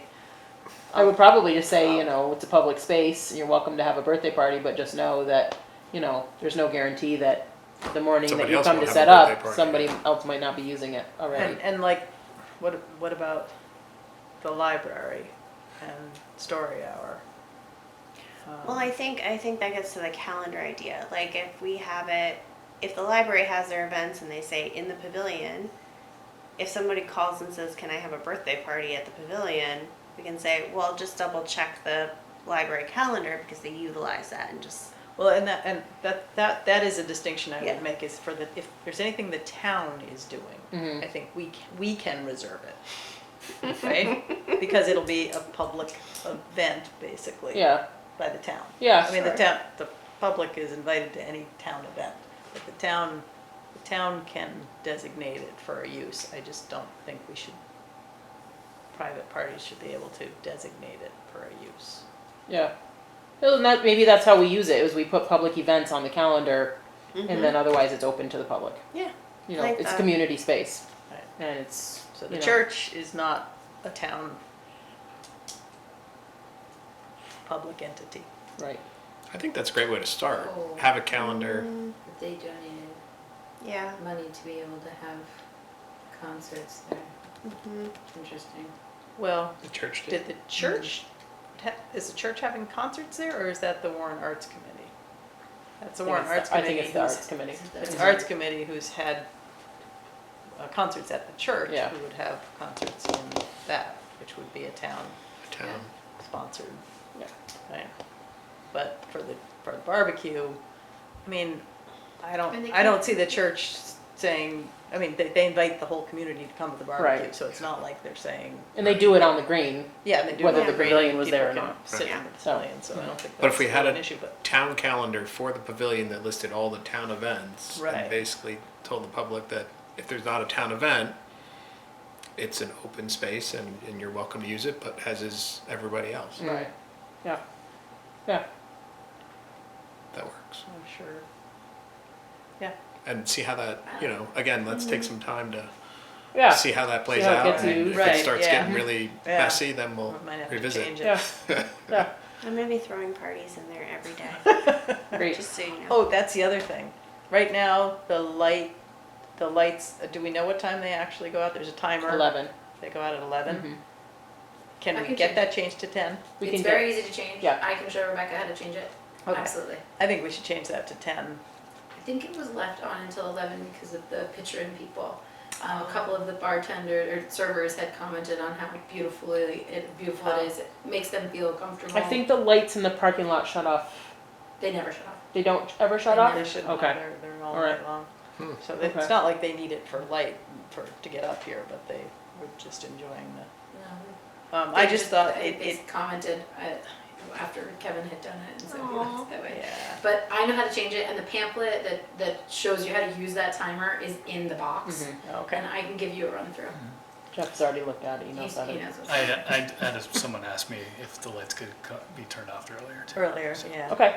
Yeah. And I was thinking about it today too, that, as we, right now, turning the lights off at 10 seems like, they're not on for very long. Right. But The winter. as In we the get into winter the months, fall yeah. and everything in the winter, yeah, I think Mhm. it's probably, we'll have to get in the habit of setting Are it. we putting holiday lights on it too? Like we do. Let's for start with the building? bunting for the 4th of July. All right. Somebody from the Historical Society is doing that. Is- I see it. yeah. Yeah. That's all right. I just wanted, both Taylor and I wanted to take a moment to thank all of the people that have made this project possible. To the donors of the matching funds for the Better Places grant, to the Better Places grant that's funded through the Department of Housing and Community Development. Thank you for providing funds of this nature that allow small communities to bring great change to public spaces. And thank you also for being flexible with your timeline, knowing that anything worth doing takes longer than anticipated, as the great Artie Bennett once told me. to the Warren Select Board and the Planning Commission for putting this project forward and helping revive third spaces where people can gather without cost to share time and space regardless of economics. To Dana Lasias and Marie for roping us into this project in the first place. To those members of our building community who have donated their time and expertise to make this possible. Kevin Collins Electrical for the beautiful lighting of this frame. Catamount Crane Company, owned by Abraham Cole Goyette, for donating the use and running of his crane. Carroll Concrete for their donation of the concrete. Jim Crafts for many hours sanding, holding, staining, and supporting us through the final weeks leading to raising and the weeks of build out after. Tucker Sargent for hours freely given to cut and raise this frame. And to all those who lent a hand raising the frame, Tim Holter in particular, and those who cheered us on in the rain, thank you for showing up. To Capital City Steel for the discounts provided on stainless. Mountain Air Systems for the holes drilled into the railing plates. Andrew Spencer for allowing us to use his shop to bend the handrails. The Town of Warren Road Crew for their assistance in hauling topsoil during the excavation. Luke Yomel for hauling fill away with his dump truck. Devin Bailey for his donation of machine mobilization for the excavation. And for assistance in design and aesthetics, Alice Cheney for her four-gabled design representing the four directions. Jim Sanford and Ellen Strauss for their counsel, opinions, and assistance with the first round of drawings and periodic conversations and counsel throughout. Thank you all for your support, your assistance, and your belief in contributing to our communities. We're so grateful for this opportunity and excited to see it be used. It's in your enjoyment that we find satisfaction. Thank you guys. Thank you. Yeah. Thanks, yes, thank you. Well said. Lots and lots of love went into it for sure, and it's obvious. Yep. Yep. Anything else on the pavilion? So what are my next steps with the bollards? Bollards? Could we use money from that grant we talked about the last meeting? The calming grant? The traffic calming? It wasn't in the scope. Right, it's gotta be in It's the, just not- in the Yeah, the scope. scope. Oh, Do we it's have gotta be- additional bollard money for Wait, but why Brooks? isn't it in the scope Should I if not it's talk to traffic you coming about in the downtown village area? Because we didn't put it in the scope of the grant up here. Right, The grant scope was along Brook Road and Crow Main Main Street. Street. It might be worth a conversation because we already talked about extending it out to Route 100. Anyway. Maybe they would reconsider. Maybe. I can ask them. I know Jenny LaVoy's gonna be like, oh, it's Rebecca Campbell again. Going to use your I grant? I never got your email, I don't know what was the- happened. Sorry, what was the Oh, quote for the bollards? The stainless? Jim Croft has Oh, his Jim. hand Oh, up. go ahead, Jim. Hi, good evening. So I just wanted, from a public point of view, I wanted to make sure we thanked Devin and Taylor and their family for their, wonderful building. I was just so impressed with their execution on this project. It was absolutely amazing. So I want to make sure they know that from a public point of view. And I just wanted to let you know the Historical Society held their meeting in the pavilion Nice. Monday. Last Thursday. So, yeah, we're already using it. So Ah, excellent. Great. we'll put it on the calendar. Thanks, Jim. That's awesome. Again, thank Devin and Taylor. Great job. Thank you, Jim. Thanks for helping. No problem.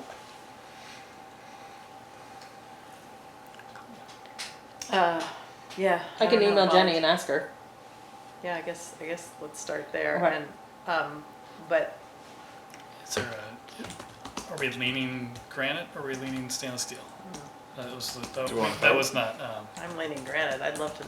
I vote granite, but Yeah. what, and the road crew said they just split. He said they get knocked over too easily, Okay. in his opinion. by How- plows or? Yeah. I Yeah. said, well, I'm hoping that the plow doesn't hit it. Andrew, do a better job. No. Well, maybe when they move the big piles, it could dislodge them. Things like, but there wouldn't be a big pile there. I mean, I guess the question is, because I haven't noticed. Have we had a lot of damage on the ones down in town? Do you know? I haven't noticed. I'll talk to Andrew. Yeah. I'll follow up with Andrew a little bit. I mean, more I on think that he's Granite thinking, Park. like Devin said, I think he's thinking these. Yeah. Which I can see those Oh, maybe yeah. being a little bit easier to Those- knock over. They're Yeah, pretty small, and the they're- ones that we have, right? Yeah, exactly. I don't know, they might even be too big, they're like They're pretty- 10 by 10 or 12 by Oh 12. boy, those are big. Those are They're big. pretty He easy. said they're, Yeah. yeah, Taylor said they're like the ones in the village. Yeah. So, That sounds reasonable. Do we want to take Taylor up on his offer if we go that route, or do we want to investigate getting our own? Well, Why don't I get a little bit of detail from Taylor Yeah, I on think how that's he a- was proposing installing them? yeah, Yeah. And So I have a guess what I'm conversation saying with is him if that's, maybe, work with Taylor and, well, I was just going to say we should also look into yeah, other options Yeah. Yeah. for granite. I don't know where we go for that, but we must have records on what we, where we got those ones. yeah, I can downtown. look. Cool. Anything else on the pavilion? No? Lisa? No? Okay. Devin, you want to come back to the table, or are you I do. enjoying it I mean, over I'm there? working, but it's fine.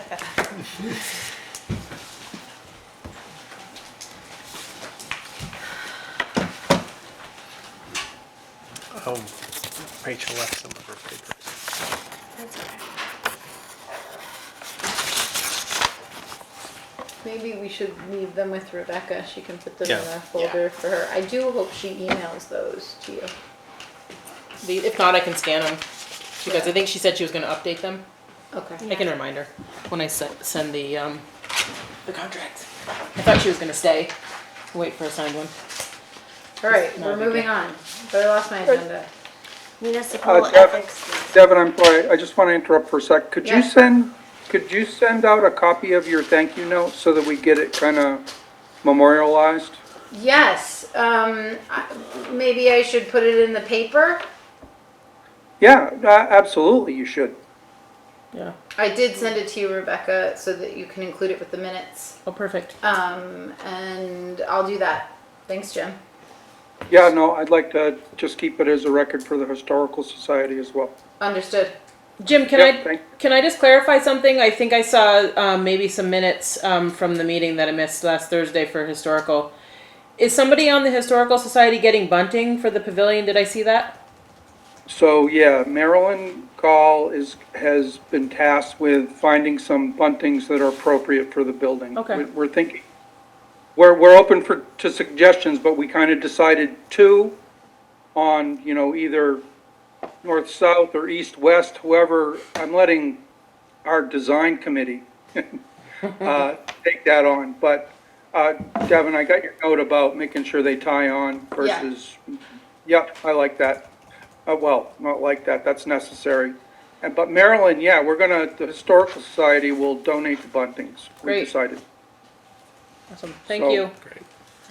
Yeah, we're looking for ideas from anybody on, is there something, is there a particular shape?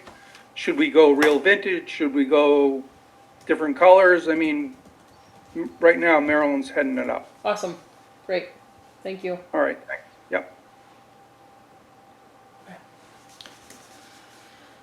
Municipal Ethics Liaison appointment. It was brought to my attention that we as a town have a few requirements with respect to the Ethics Commission. One of which is all of us taking the training provided online. You can do it at any time. It takes about 45 minutes. Where do we go for this? It's Was it in here? I didn't see it. It's on, I got there through It's just through the state's website. the state The website. state of You can Vermont. get to it through VLCT as well. You can, okay. You can, yeah, if you go to like ethics or resources and ethics, it'll ultimately bring you to the Vermont State Ethics Commission page within the state of Vermont. So you can just go there, and then it's the mandatory ethics training for municipal officers. Yeah. I think it's necessary in here, what I was reading is it's necessary also for any municipal employees, And other, and there's some other other officials, Yeah. officials that need. all to- other officials. My thought was once you make your appointment, then I can Yeah. start sending flowing stuff out The different about groups. it. Yeah. And that needs to be done by September of this year for anyone appointed as of this March. So Devin, does that include the planning commission? I Yes. think it does. Yes, I I think it believe it does. includes all municipal Municipal officials. legislative bodies. All right, I'll make sure Dan quasi-judicial. hears that. Thanks. Yeah, thank you. And we also need a liaison, which is a person designated as an ethics liaison who's an existing municipal employee or select board member to serve as the point of contact for communications with the ethics commission. They also receive ethics complaints referred by the ethics commission. So if someone in the town were to make a complaint to the ethics commission, they would communicate with that liaison on what the process for remediation would be, or how to fix it, or what to do. And that should be Rebecca. I agree. Can we nominate Rebecca? Second. All those in favor? Aye. Aye. Sorry, Rebecca. Nay. Move this right along. Unfortunately, you're not a voting Next member, person so. has to accept it. So, do your trainings. Yes. Yeah. And then I think there's a I'll send some stuff requirement out. for a Thank you. certificate that you send to Rebecca at the end. I Yeah. think Thank you, that's how it Rebecca. works. So, Is that something you want to do? Is that okay? Yeah, it's fine. we did talk to her about it. Yeah. Before. It's true. I asked her I'm if just it was being okay. It was- It's 8:15. I've Yeah, been here this morning and since we're 8 behind o'clock. schedule Yeah. again. So So we're moving right along let's appointing you. talk about bond counsel. Has everybody had a chance to review the documents that Rebecca provided? Thank you for doing that so thoroughly. Yes, they were very helpful. Okay, I had a conversation with Keith Roberts today, asking him about the discrepancy in cost. Okay. And he said, well, I don't know, why his is so low. I would be willing to drop my fee though. Oh. So he has reduced his fee to 7,000. It is, as he says, soup to nuts. So anything we require of him, Right. from the getting it in front of the voters all the way through completion, he is available for us. We don't ever have to worry or think about when we pick up the phone to call or ask a question. He said that in the event that we don't use interim financing, because the bond bank is only available once in the winter and once in the middle of the summer, which is usually August, it doesn't often align with the construction start dates. So towns will typically take interim funding from a different bank and then transfer it over to the bond bank. If we don't do that, he'll reduce the cost another $2,000, bringing it down to $5,000. Wow. So, and he explains a little bit about how he takes on risk in issuing an opinion as to the document's enforceability and tax exempt status. So he vouches for the town that we will be able to service the loan, that we are tax exempt, that we are all the things we represent Right. ourselves as. And he says the larger the amount that he vouches for us, the larger the risk to him. That makes Because if we default in some way, that's very, very expensive for him. So that's some of where that cost comes from. I was impressed with his proposal from the beginning, even though it was more expensive. Like, he very clearly answered questions that we had from the beginning, agree. and I feel like we've had just a lot of questions. Like, even with like the step 2 clarification from the other firm, I was like, it's not really getting into the details. So I am favorable towards Keith. Yeah, I was feeling exactly like you were, sort of, you know, $2,500 or $2,600 versus $10,000, but communication, clarity, everything that you feel like you could really count on for 10,000, and then kind of like, you know, are you getting what you pay for? I mean, I don't know, but it just felt that way. So having him lower his fee really definitely leans me towards Darby, towards Keith. Yeah. You guys are new on We're this. totally new at this. So Yeah, you you are. guys have had relationships with both of these firms, right? I have a relationship with Keith and his firm. I don't have a relationship with Primer, Piper, and Eggleston, but the town does. town does. And used that firm for the bond for the solar array. I have used that firm personally. Yeah. Yeah. And I've used Darby. personally, because And in this Just state, putting it out everybody's, there. Yeah, everybody's that's okay. I used. mean, As a we contract wanna basis or attorney. whatever it is, Yeah, I'm just yeah, saying that, like, we that's- wanna hear from you on your experience with that firm then. They were fine. They just did estate planning for us. Mhm. Yeah.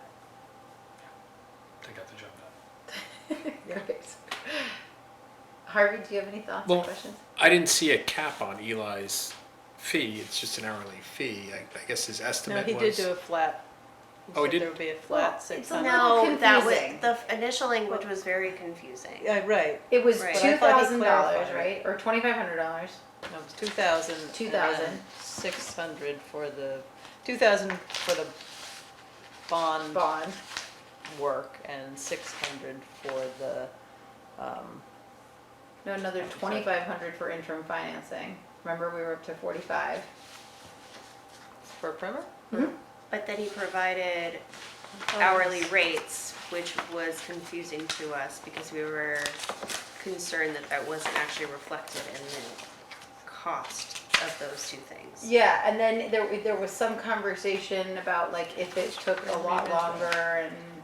His Yeah. contract is also in the orange folder. Orange I folder. printed both of them, Thank you. Thank you. just depending on which one we choose. Yeah, take a look. Yeah, the way I read his engagement letter was that there were going to be costs above the 2,000, maybe I didn't read it right. It says our fees in this matter are determined by the time spent by our professional staff, current fee is 310 for the work related specifically to the bond election process at 600, bond closing process 2,000. But those are just two of the pieces, right? Yeah, That's not all. our bills will reflect a full description of all the time spent on your behalf. Yeah, so Yeah.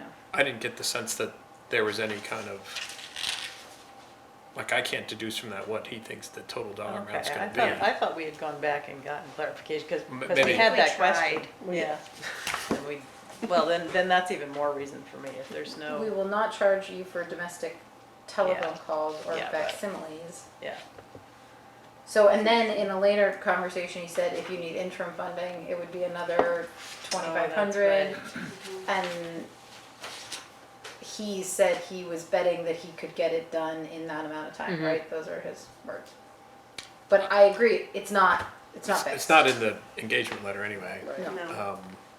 I mean, I would be I have it supportive here. of Darby and Keith. Yeah. Yeah, unless anybody has any other reason, I would move that we engage Keith Coven from. Keith no, Roberts. Keith Roberts. Roberts from Darby Coulter as our bond counsel. Second. Any further discussion? All those in favor? Aye. Aye. Aye. That feels great. Yay. Check another Very thing much off. appreciated. Guys, Thank we you. are crushing it. Finishing more than we started. I will communicate with Keith and with Eli Thank tomorrow you. and let them know. Thank you, thank you. Yeah. I will say Keith is very prompt at responding. Yeah, he is. Like I said, hey, can I chat with you today? And he within 20 minutes he said I can talk at 4. Yeah. It was great. That's great.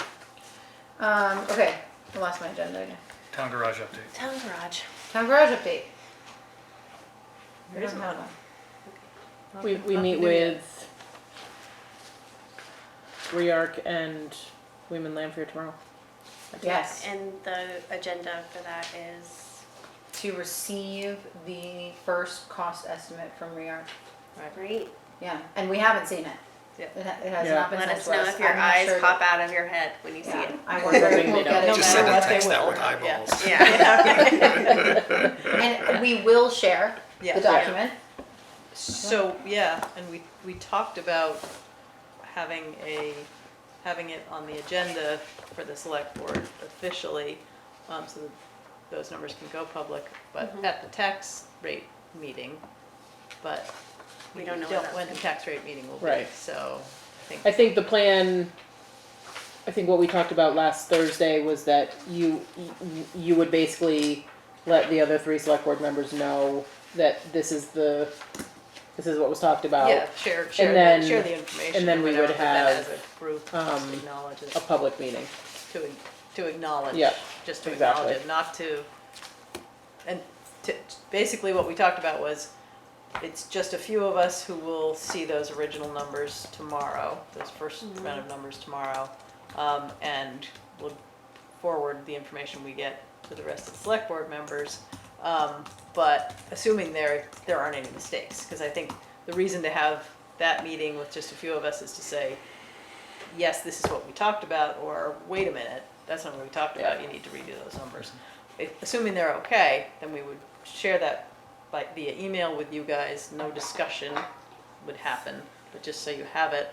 And then hopefully at the tax rate meeting next week, be able to officially acknowledge that we've all received it, so that that information can be public, and then set up a time following that when we could get contractors, REARC, to come or to attend the select board meeting with us and just, answer any questions, that kind of thing.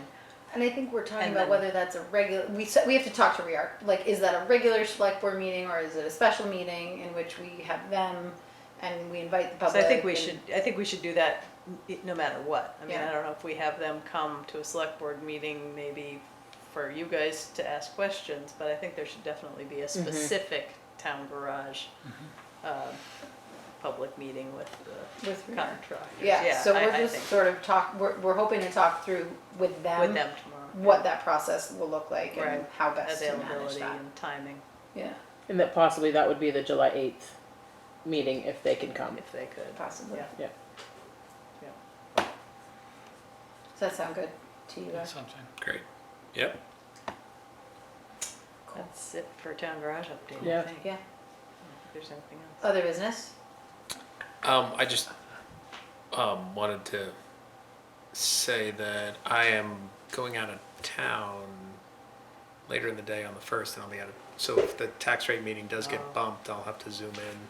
Okay, I was going to ask, are you able to Zoom while you're away, or Oh, is yeah, it yeah, just? yeah, Oh, yeah, okay, yeah, okay. definitely. You're just physically not gonna. Also, Yeah. I mean, we need 3 of us for Yeah. the tax rate. That's true. It's a bit of a formality, so if for some reason you can't make it, Yeah. it's totally cool. Oh, he's Because- facilitating the whole Oh, Yeah. conversation. That's right. Yeah, You have to part of make it, it. actually. he's Sorry. coming. Never I mind. I'm getting off the hook from Rebecca. Yeah. Didn't know what you were walking into. That's right. Okay, and how, are you gone for the month? Yeah. So you'll zoom in for our For 8th, with the meetings? Yeah. Okay, Yeah. cool. Awesome. Okay. So if you're Zoom, that still counts as quorum? or Oh, no? yeah. Yes. Oh, Yep. okay, Yeah. good. Yeah. We have hybrid meetings. Yeah. The state has made a Yeah. accommodation for that Oh, to yeah. continue. Great. Okay, a couple of things that have transpired. So we're working toward some understanding of what to do with the schoolhouse, and Joel and I have to powwow about that. But I thought it might be prudent to get an energy audit done in order to have a better understanding of how we should move forward with repairs to the building. So I contacted Building Energy. They provide these audits. Someone comes out, we show them around. We'll want to loop Rootswork in on that because they've been managing the building and they know the systems. And then it's a $400 flat fee. They do a blower door test. They do some thermal imaging. They find holes. They tell us where things are leaking and what needs to be done to the envelope. And then we can use that information to inform our RFP for repair. That's great. They also commented that they do still currently have time in their schedule to do that work in this building season.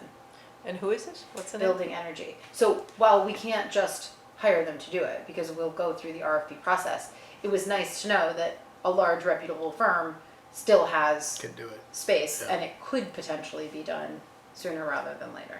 So you're not talking about the audit, you're talking about the work. We can I'm get the talking- audit done. She and then- mentioned that because I Yes. think that's probably why they offer these audits. Yes, There's right, work. yeah, People exactly. are- Yeah. The audit itself, the earliest they were able to schedule us was for Thursday, July 31st at 9 a.m. So I went ahead and scheduled it. We can cancel it if y'all don't want to do that, but I just wanted to get us on the books as soon as we could get there. And there's a little blurb here from my email, I don't know if you I guys. put it have in it the in here. the folder, that just sort of talks through what they do. Mhm. It was I had a a conversation great with idea. Ellen, she said this Sounds is the good to route I me. would go. Yeah. She's like, I mean, you and I can do it, but nobody wants to listen to us, so. Yep. Let somebody else do it. I did have a question related to that though. Did we end up okay with the painter after No, our discussion? We Is just there a heard problem with today Oh, no, that the we did. painters have reneged on their part of the painting contract. They were displeased with the reduction in work. So they won't be moving forward with painting the building. Oh, We can forward you the email from Ruth's work to so everybody, so it can be part of the record of the Yeah. email scoop. Yeah. Yeah. You're on that, aren't you? Mhm. I can forward it. Yeah. Kirsten said, should we recite the whole thing? Yeah. It does beg that question, but it's also, I think we should get the energy audit. Yeah. And see what we're looking at, have another building company put their eyes on the siding. I mean, the best way to do it would be to do it all at once. It would be the most efficient, but it'll also be very expensive. So we'll need to have those conversations. And John commented that they are now willing to facilitate, what did he say in his email? Something about, we're ready to support the town in whatever your next step Whatever is. steps, or- yeah. Okay. So I don't know what that means financially. I mean, I think we ideally. need to figure that out. That Yeah. seems like it's pretty unclear as to who, like, Rich Work pays a nominal fee for that building, and I think if we could get the lease agreement, and so we can all look at it and Yeah, see I'd who's like to. responsible, I think it would clear up some of the, It's kind of as clear as mud. We'll share it. Yeah. And we should dig into that. because that just seems. I didn't share that with everybody. I think you So did. you Okay. didn't Attached. see it. I thought you I've did. seen Is it it. in the- Last, You I sent think it it's to on us the last agenda year. email from last You week. sent Okay, it. Last meeting, I Or the think. other That's week. nice of me. And Yeah. it shows the lease agreement. We're having similar conversations. I think I'll that resend the it. question that keeps coming up is has the maintenance been being done? And has it been being done well enough to avoid further damage, right? Because ideally you would replace rotten bits of siding as they happen. You would put gutters on Yeah. 10 years ago. You would Right. take these steps to maintain the building Right. so it doesn't get to the point that it's gotten now. And that is the frustration. So, From the history I've learned, is that it was going to be burned down. Right. what's that? The building was going to be like a controlled burn cold- experiment yeah. at one point, and then somebody came in and was like, "Let's do something with this building." Oh. So it was left to Too long. It a was. long time. Oh. So it is under a lot of duress at this point. Right. And they've slowly picked away at it. Yeah, work has been done, and Ellen sent, I've sent them to Rebecca now, so they live in our files. She sent us all of the engineering reviews that were done, and then Barry did take on a certain amount of that works to bring the building up to, So is the They replaced the idea, windows at one point. yep, they the did. idea behind their nominal $600 a year Is lease that they pay for maintenance. is that they fix up the place? Yeah. Is that the idea? It was Well, unclear maintenance, at what point yeah. does the town take over Right. for what points? Yeah, Like, it's Well, I never read the been lease clear and it's in not, any it's not conversation clear we've yet. had. I mean, we Yeah. would need to do an amendment to that lease to. Yeah, I Yes. think that is needed Yeah. anyway. Yeah. Yeah. Yeah. And, it's been very, very vague as to what's been spent and Right. what it's gone toward, and there hasn't been a capital plan, so I think we need to do the work of ensuring that if we're gonna lease this building with those terms, then we need to be clear about those terms Right. and require evidence of funds going into capital expenses and Right. building maintenance Because and, we hear a Or, lot or from if the town is gonna do the Right. work, then Yeah, the we rent need to. should be market, yeah, Yes. or something right. of that. If we're gonna reclaim maintaining the building. Right. And maybe It's that's a the new way it lease. should go, then Yeah. the lease changes. That- All fun to But come. we The have to other thing the town is responsible for the parking lot as well. Is that Yes, it correct? is. So That just got did It it just got graded today. just got graded? It's beautiful. Yeah. Nice. Somebody bottomed out. It was pretty bad. It Yeah. was pretty bad. The last time I was up there, I was like, Wow, this is embarrassing. Yeah. Yeah, it was pretty bad. The access road to Blueberry Lake is also that way, but Is it? Yes. yeah, again, Is that us? yes. What did we determine last time? It's like 0.2 miles Oh, of it. part of it, yeah, I was just gonna say There's it's like not a all us, 100-foot section that's the Forest Service, Oh. and the rest is us. Oh, yeah. Oh, is Forest Service Yeah. probably isn't gonna do anything And this so year. last time we had this Not. conversation, we agreed that we would just do it. Yeah. Yeah.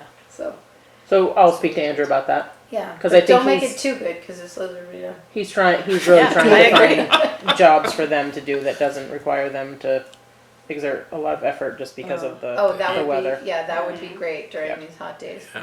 Okay, but sorry, we got distracted. Are y'all okay with this energy audit going forward? I think it's a great idea. Yeah. And it's $400. I think that comes out of capital if it's for capital improvements, but or is it not? No. Is there a What do you think minimum it's- dollar amount? I would think, yeah, you wouldn't It put might it in just be- capital unless it's Where would it come from? To pay maintenance, there's a building maintenance? building or- maintenance. There must be Yeah, I some- would think. Yeah, we can put it in. I talked to Dana a little bit about it this afternoon, and she was saying that it's not really a capital expense and that we can put it under buildings, repairs and maintenance. Okay, Yes. It's only Great. $400. okay. I mean, if it was part of like the $50,000 bill you'd throw it in, Yeah. but, Yeah. I mean, just by itself. Okay, yeah, that makes sense. Yep. Okay, the other thing is we had asked Megan to come look at the honey locust trees, because there's a whole bunch of dieback. Where are they? All the trees that bring the green. Oh, okay. The ones right next to the building and at the top of the. So she replied to us that they need pruning and that she's very concerned about the ash tree at the back corner of this building and that it should come down. That there's a whole rotten fork that's in jeopardy of falling on the building. So I reached out to Whitney, who does our usual tree service, to get an estimate for the cost of the work. It's $4,850. It's the removal of the large ash tree and the pruning of the large dead branches on the 4 honey locust trees. They're going to spend at least an hour on each tree, including debris cleanup. And then they were going to pull the suckers off the oaks out front and just pretty those up. They made a note that the honey locust trees are affected by Thyronectria canker, which is a common fungal disease that attacks weakened or stressed trees, which causes dieback of small twigs and branch tips, leaving scattered dead wood throughout the canopy. So their recommendation is to just improve the general health of those trees, and they've included a note here. I don't know if you guys do that. Yeah. They should Yeah, all be right. in with So you it. go by that there. Yeah. I'm not, so we have a purchasing policy that requires RFP for anything over $2,500. I think this begs the question that we've talked about multiple times of it would be beneficial to the town if we could raise that threshold since the cost of work in general has gotten so much higher. Whitney does all of our tree work, at least that we facilitate. I know we've used other people up at Brooksfield, and I'm not opposed to putting it out to RFP. It just, I would caution us not to change our policy in order to approve you know what I mean? We're kind of doing it at the I same agree. time. Yeah, I think we I- have to do the RFP, but I agree we need to change the policy. Yeah. So, yeah. this is a great example of how Yes, that yes, policy is yeah. affecting us. I think it's a good trigger for us to rewrite Yeah. the policy, but I think we need to put out an RFP on it. So we can do that. Let's put out an RFP for the tree work. And we'll just I told Whitney Marilyn, that was gonna be the case. Yeah. Yeah. So, and then maybe in the next couple of meetings, we can take a look at our purchasing policy and can you figure out the process for that? Is it something that we need to like have officially warned 30 days in advance, or you know what I mean? Yep. I will say, just having a couple of open RFPs right now, that it's very time consuming for me, Andrew, to have to keep showing these people over and over again the project and explaining the scope of work, and it's just, Andrew got nothing done Yeah. on saw Monday his and truck I all around. think Wednesday of last week because he was just continuously showing contractors, you know, the airport road project. I don't know that an amendment to I was like gonna say, I don't think that's 5,000 gonna or even change. $7,500 would change It, that. it though. might, just because that kind of work, no. Yeah. But like on yeah. some of these smaller things, you Like know, a it's culvert replacement yeah. or, like, Mhm. okay. Yeah.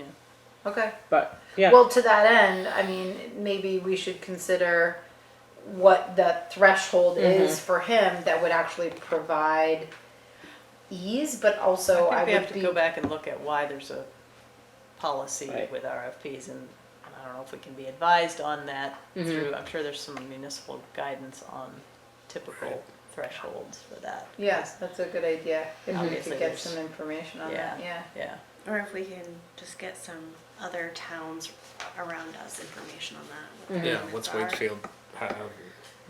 Yeah. Yeah. I mean, I find that there's value in having relationships with contractors yeah, for daily maintenance kinds of Yeah. things. Yeah. But aside from that, I think it makes sense to open it up to the Yeah. rest of the community. I mean, Kingsbury is very good to us. Yeah. And you know, even when a project has to go out to bid, you know, they're good about coming and giving us an idea of what something might cost. right, yeah, right, yeah. You know, And we've kind of, yeah, I mean, we've followed that process. If we're happy with, even if we put something out for RFP. Right. If we're happy with a contractor and we've done work with them, we don't have to choose the least Right. expensive, we can choose the Right. best. Well, so this begs the question though, do we have the ability to have a tree service person on retainer? Like as like an ongoing contract? Right. Where we just add an amendment every time we need work done? So that was why I asked in the beginning that I wasn't sure, like, are we allowed to just Yeah, hire I them don't know because the we answer hire to them all the those. time Right. and they do all of our tree maintenance? Like, do we have an existing contract with them that we can just amend?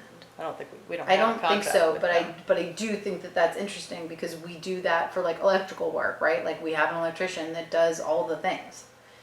Do we have a typically contract it's with him? it's No. usually 3 to We 5 years with a service like that. Mm. So usually every 3 to 5 years you've got to put something back. So like Like park Gillespie. maintenance Yeah, or right. Gillespie's Yeah. or you know, you auditors you put Right. it back out to bid every 3 to 5 years. Right. Well, just Yeah. putting that idea further, the tree health management is the most effective approach kind of suggests to me that it's not really like a one-time thing that they're like, sure, that's what this bid is for, but what they're recommending for overall tree health is that it's actually being maintained over time. Yeah. So I'm curious if that is an approach that we could take with this Yeah. particular contract, if like, is that the, I think we'd have to understand what the Yeah. cost implications of Right. that are. Yeah. If we're And it- suddenly gonna go to yeah. a And- ongoing tree maintenance versus, spot. And maybe it would just be an agreement on what the hourly wage is for that work, like we do with Gillespie, like locking in a price for 3 to Right. 5 years. Yeah, But right. who knows? I don't know how they price Yeah. their trees. yeah. It's big, heavy work. Okay, It's so something we should We'll do some you'll research. Yep. reach out about changing the purchasing policy Right. and draft another RFP Yep. for the tree work, and you can use this as a platform. Yep. Did I loop you in with Marilyn on that email? Maybe. I think I forwarded it to you. Do you feel like you can take over Yeah. communicating with her? Yeah. Okay, cool.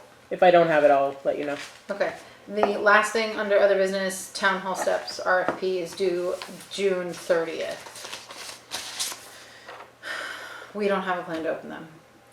Rebecca can open You them. can open them and then just. And then my thought is that Disperse them. like like I do with the paving bids, Yep. you know. Yep. And then we could put it on the July 8th meeting Right. to would make be a decision. ideal Yep. to make a decision. And I think what's going to happen there, because that RFP is so loose, is that we're going to see a whole lot of different things and we're not going to be comparing apples to apples, at which Right. point we have to have a conversation about We want. what do we want and what do we want done. And I would hope that we would have the flexibility to say, we like this person's proposal and their approach, let's work with them to do this how we want it done, instead of having to go through the process again. That would be my hope. Because, especially if we want to get it done this year, Yeah. we need to move on it. Are the steps safe and just not aesthetic or they're they? fine. I mean, Yeah. they are deteriorating. Yeah. They will become unsafe soon. Yeah. And they're definitely aesthetically Right, right. unappealing. Yeah. Especially with the fancy new doors. Yeah, Pretty, exactly. pretty new It's gonna doors. make them look Pretty new worse. doors. Yeah. Are those steps sort of original or? They're not. do No, we know they what were they- rebuilt in the '90s. Jim Sanford. I said, "Do you have a drawing?" And he's like, "I mean, a doodle somewhere." So It's on his planning commission folder, yeah. yeah, Yeah. exactly. Of what it used to look like? Or No, what of it- that design. Oh. He Um, did. and then I think he said Jeff Briard maybe built them. Jim also has his hand up too. so Jim, maybe yeah. He knows. Yes. No, just before you finished other business, I had Oh. 2 things, so I can wait. Oh. Okay, thanks, Jim. But I think we're good. I know that, one contractor that I've been talking to, we were like, how do we deal with the first step not being the same rise as the rest of the steps? And I haven't had the same conversation with other contractors because I wasn't available for those walkthroughs. So there are going to be some discrepancies. And it begs the question of some other stuff, like the pavement is literally paved up to the bottom of the stairs. It's a bit odd. Do we want to leave it that way? We can park all the way up to the front of it, and that's not good for the foundation of the steps, right? So like, it's gonna. Yeah. That's a Okay. good question. But I think that that's a good call, and start thinking about the steps and It's like also what not you great would- for stormwater. It's not great. Yeah, It's exactly. really the whole situation over there is not great, and there are ways we could do it Yes. better. And I think that people might present some ideas to that effect. So hopefully we can deal with that on the 8th, and you'll open them and show them. Awesome. Great. Jim, what you got? Okay, 2 things. First thing was the short-term rental ordinance, and have we heard anything, or do we have an outlook at least from the legal team that's supposed to be looking at that or End of June. reviewing it? End of June. End of June. VLCT has it. End of Yeah, June. but I mean, what's the outlook? End of June? Yeah. End of June, End of yeah. June. For, Yep. they're reviewing the ordinance to make sure that it's all well and good from a legal perspective, and then, I mean, I think we can hopefully just pass it. Hopefully, if we Okay. don't have any changes. Didn't we Yeah. have So still a as a conversation on follow-up the to fee that- structure, or was that something they're looking at? As a kind of a follow-up to that, can we get kind of a status of how we're doing with Granicus and where we are in that whole process? So we have been given usernames and passwords for Granicus University. And it's our responsibility to go in and take the online trainings. Julie took the first one yesterday. She was a little show off about it, and it took her roughly 45 minutes. So that's the update on that. I haven't had time to go in and just. So we're not using it We're not anyway, using it it's yet. not set Correct. up, it's, Correct, but I don't think, we'll start using it until we have at least our ordinance in place. So, but before the ordinance is in place, will we at least get some metrics on where we ended up with, how many we have? What's the percentage that we have identified as we know that they exist? I mean, can we get some facts behind the registry database itself? Yeah, Guess- I guess the question is, who's driving this? Well, And that's that- what really was it's gonna got- be my What Jim's question. asking is, Yeah. who, Yeah. who's making things happen here, and we don't I don't have see me any being a daily designated- user of Right. this. I don't have the capacity to be a daily user. That was the question all along, is who does have the capacity? And- Yeah, I'm kind of calling the question. Yep, I'm willing to learn it, but I don't see me being the I person don't think, that's I mean, that's not gonna- really, it's, be driving that bus. no, and it really isn't a town administrator Right. role. No. No. It's, It's the zoning it's role. the zoning, yeah. Yeah. Has Ruth taken the training? Has Ruth? Not that I'm aware of. I was gonna Well, touch base with her about I it guess- tomorrow, but Mila, let us know from the planning commission point of view how we can help, right? I guess that's my point. I'm gonna offer up some help, and we'll figure out how to help you either. We'll collectively decide who's gonna drive it, how we're gonna drive it, but we ought to at least kind of start those conversations is Yeah. what I'm trying to bring. I think that's Thank a you, good Jim. idea, yeah. Yeah, And please do bring it to the planning commission, and if there's someone who has time and is able and willing to help on board, because once the ordinance passes, we should be able to make the registry live.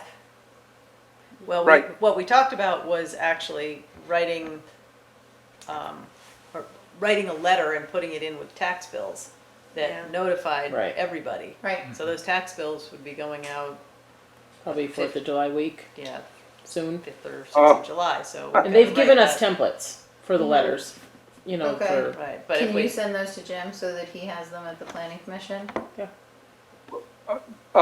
Will we send them out even without an I was ordinance? just gonna say, well, what they could do, what the letters could do is direct people to the website, well, we don't, You yeah. could let them know that the ordinance is coming. God.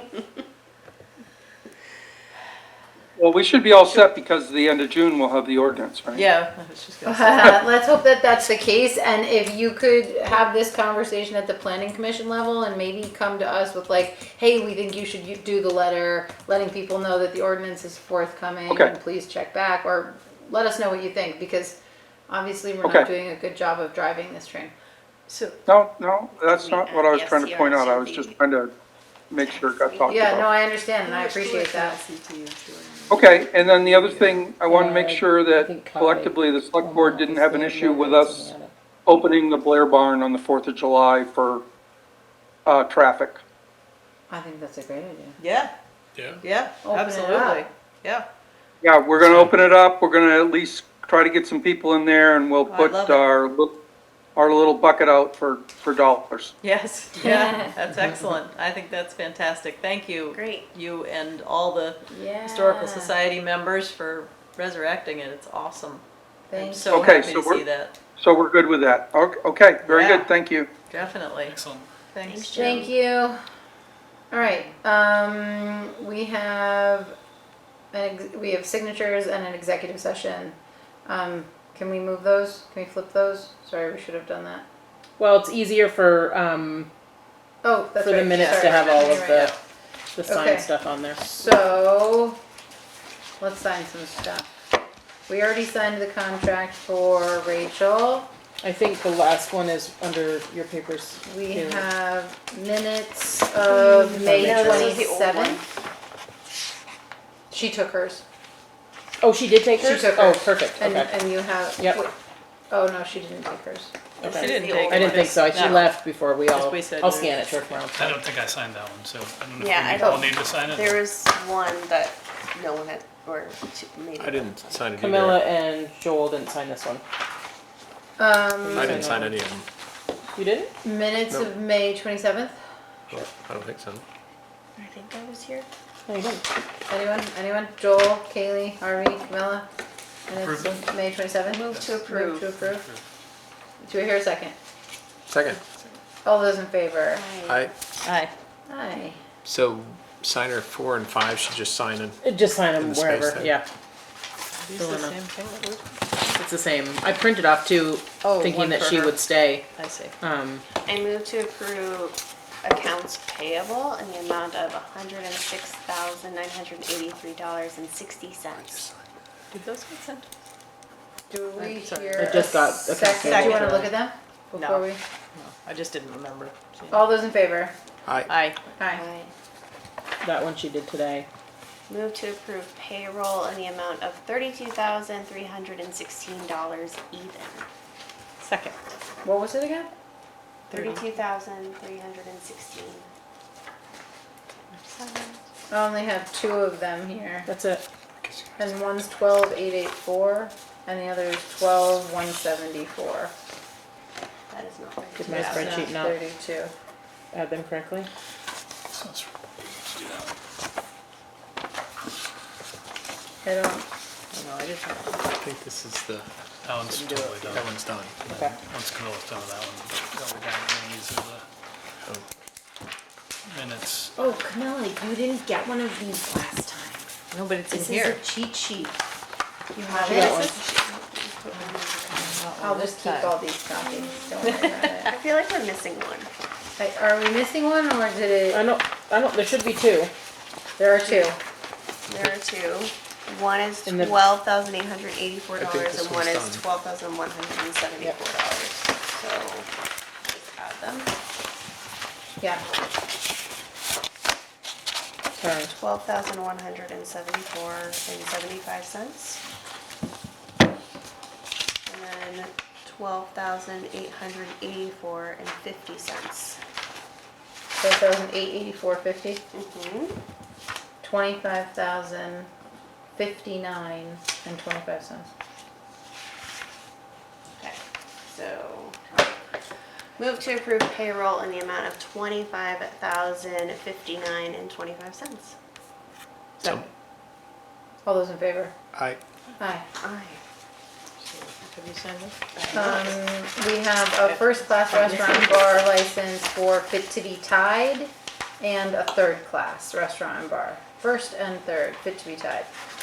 Move to approve first and third for Fit to be Tied. Second? Second. All those in favor? Aye. Aye.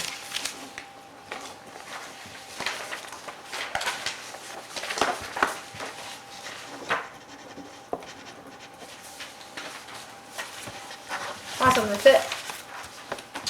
Do I hear a motion to enter executive for legal? so moved. Second. All those in favor? Aye. Aye. Aye. Okay. Thank you, John. Thank you. Recording.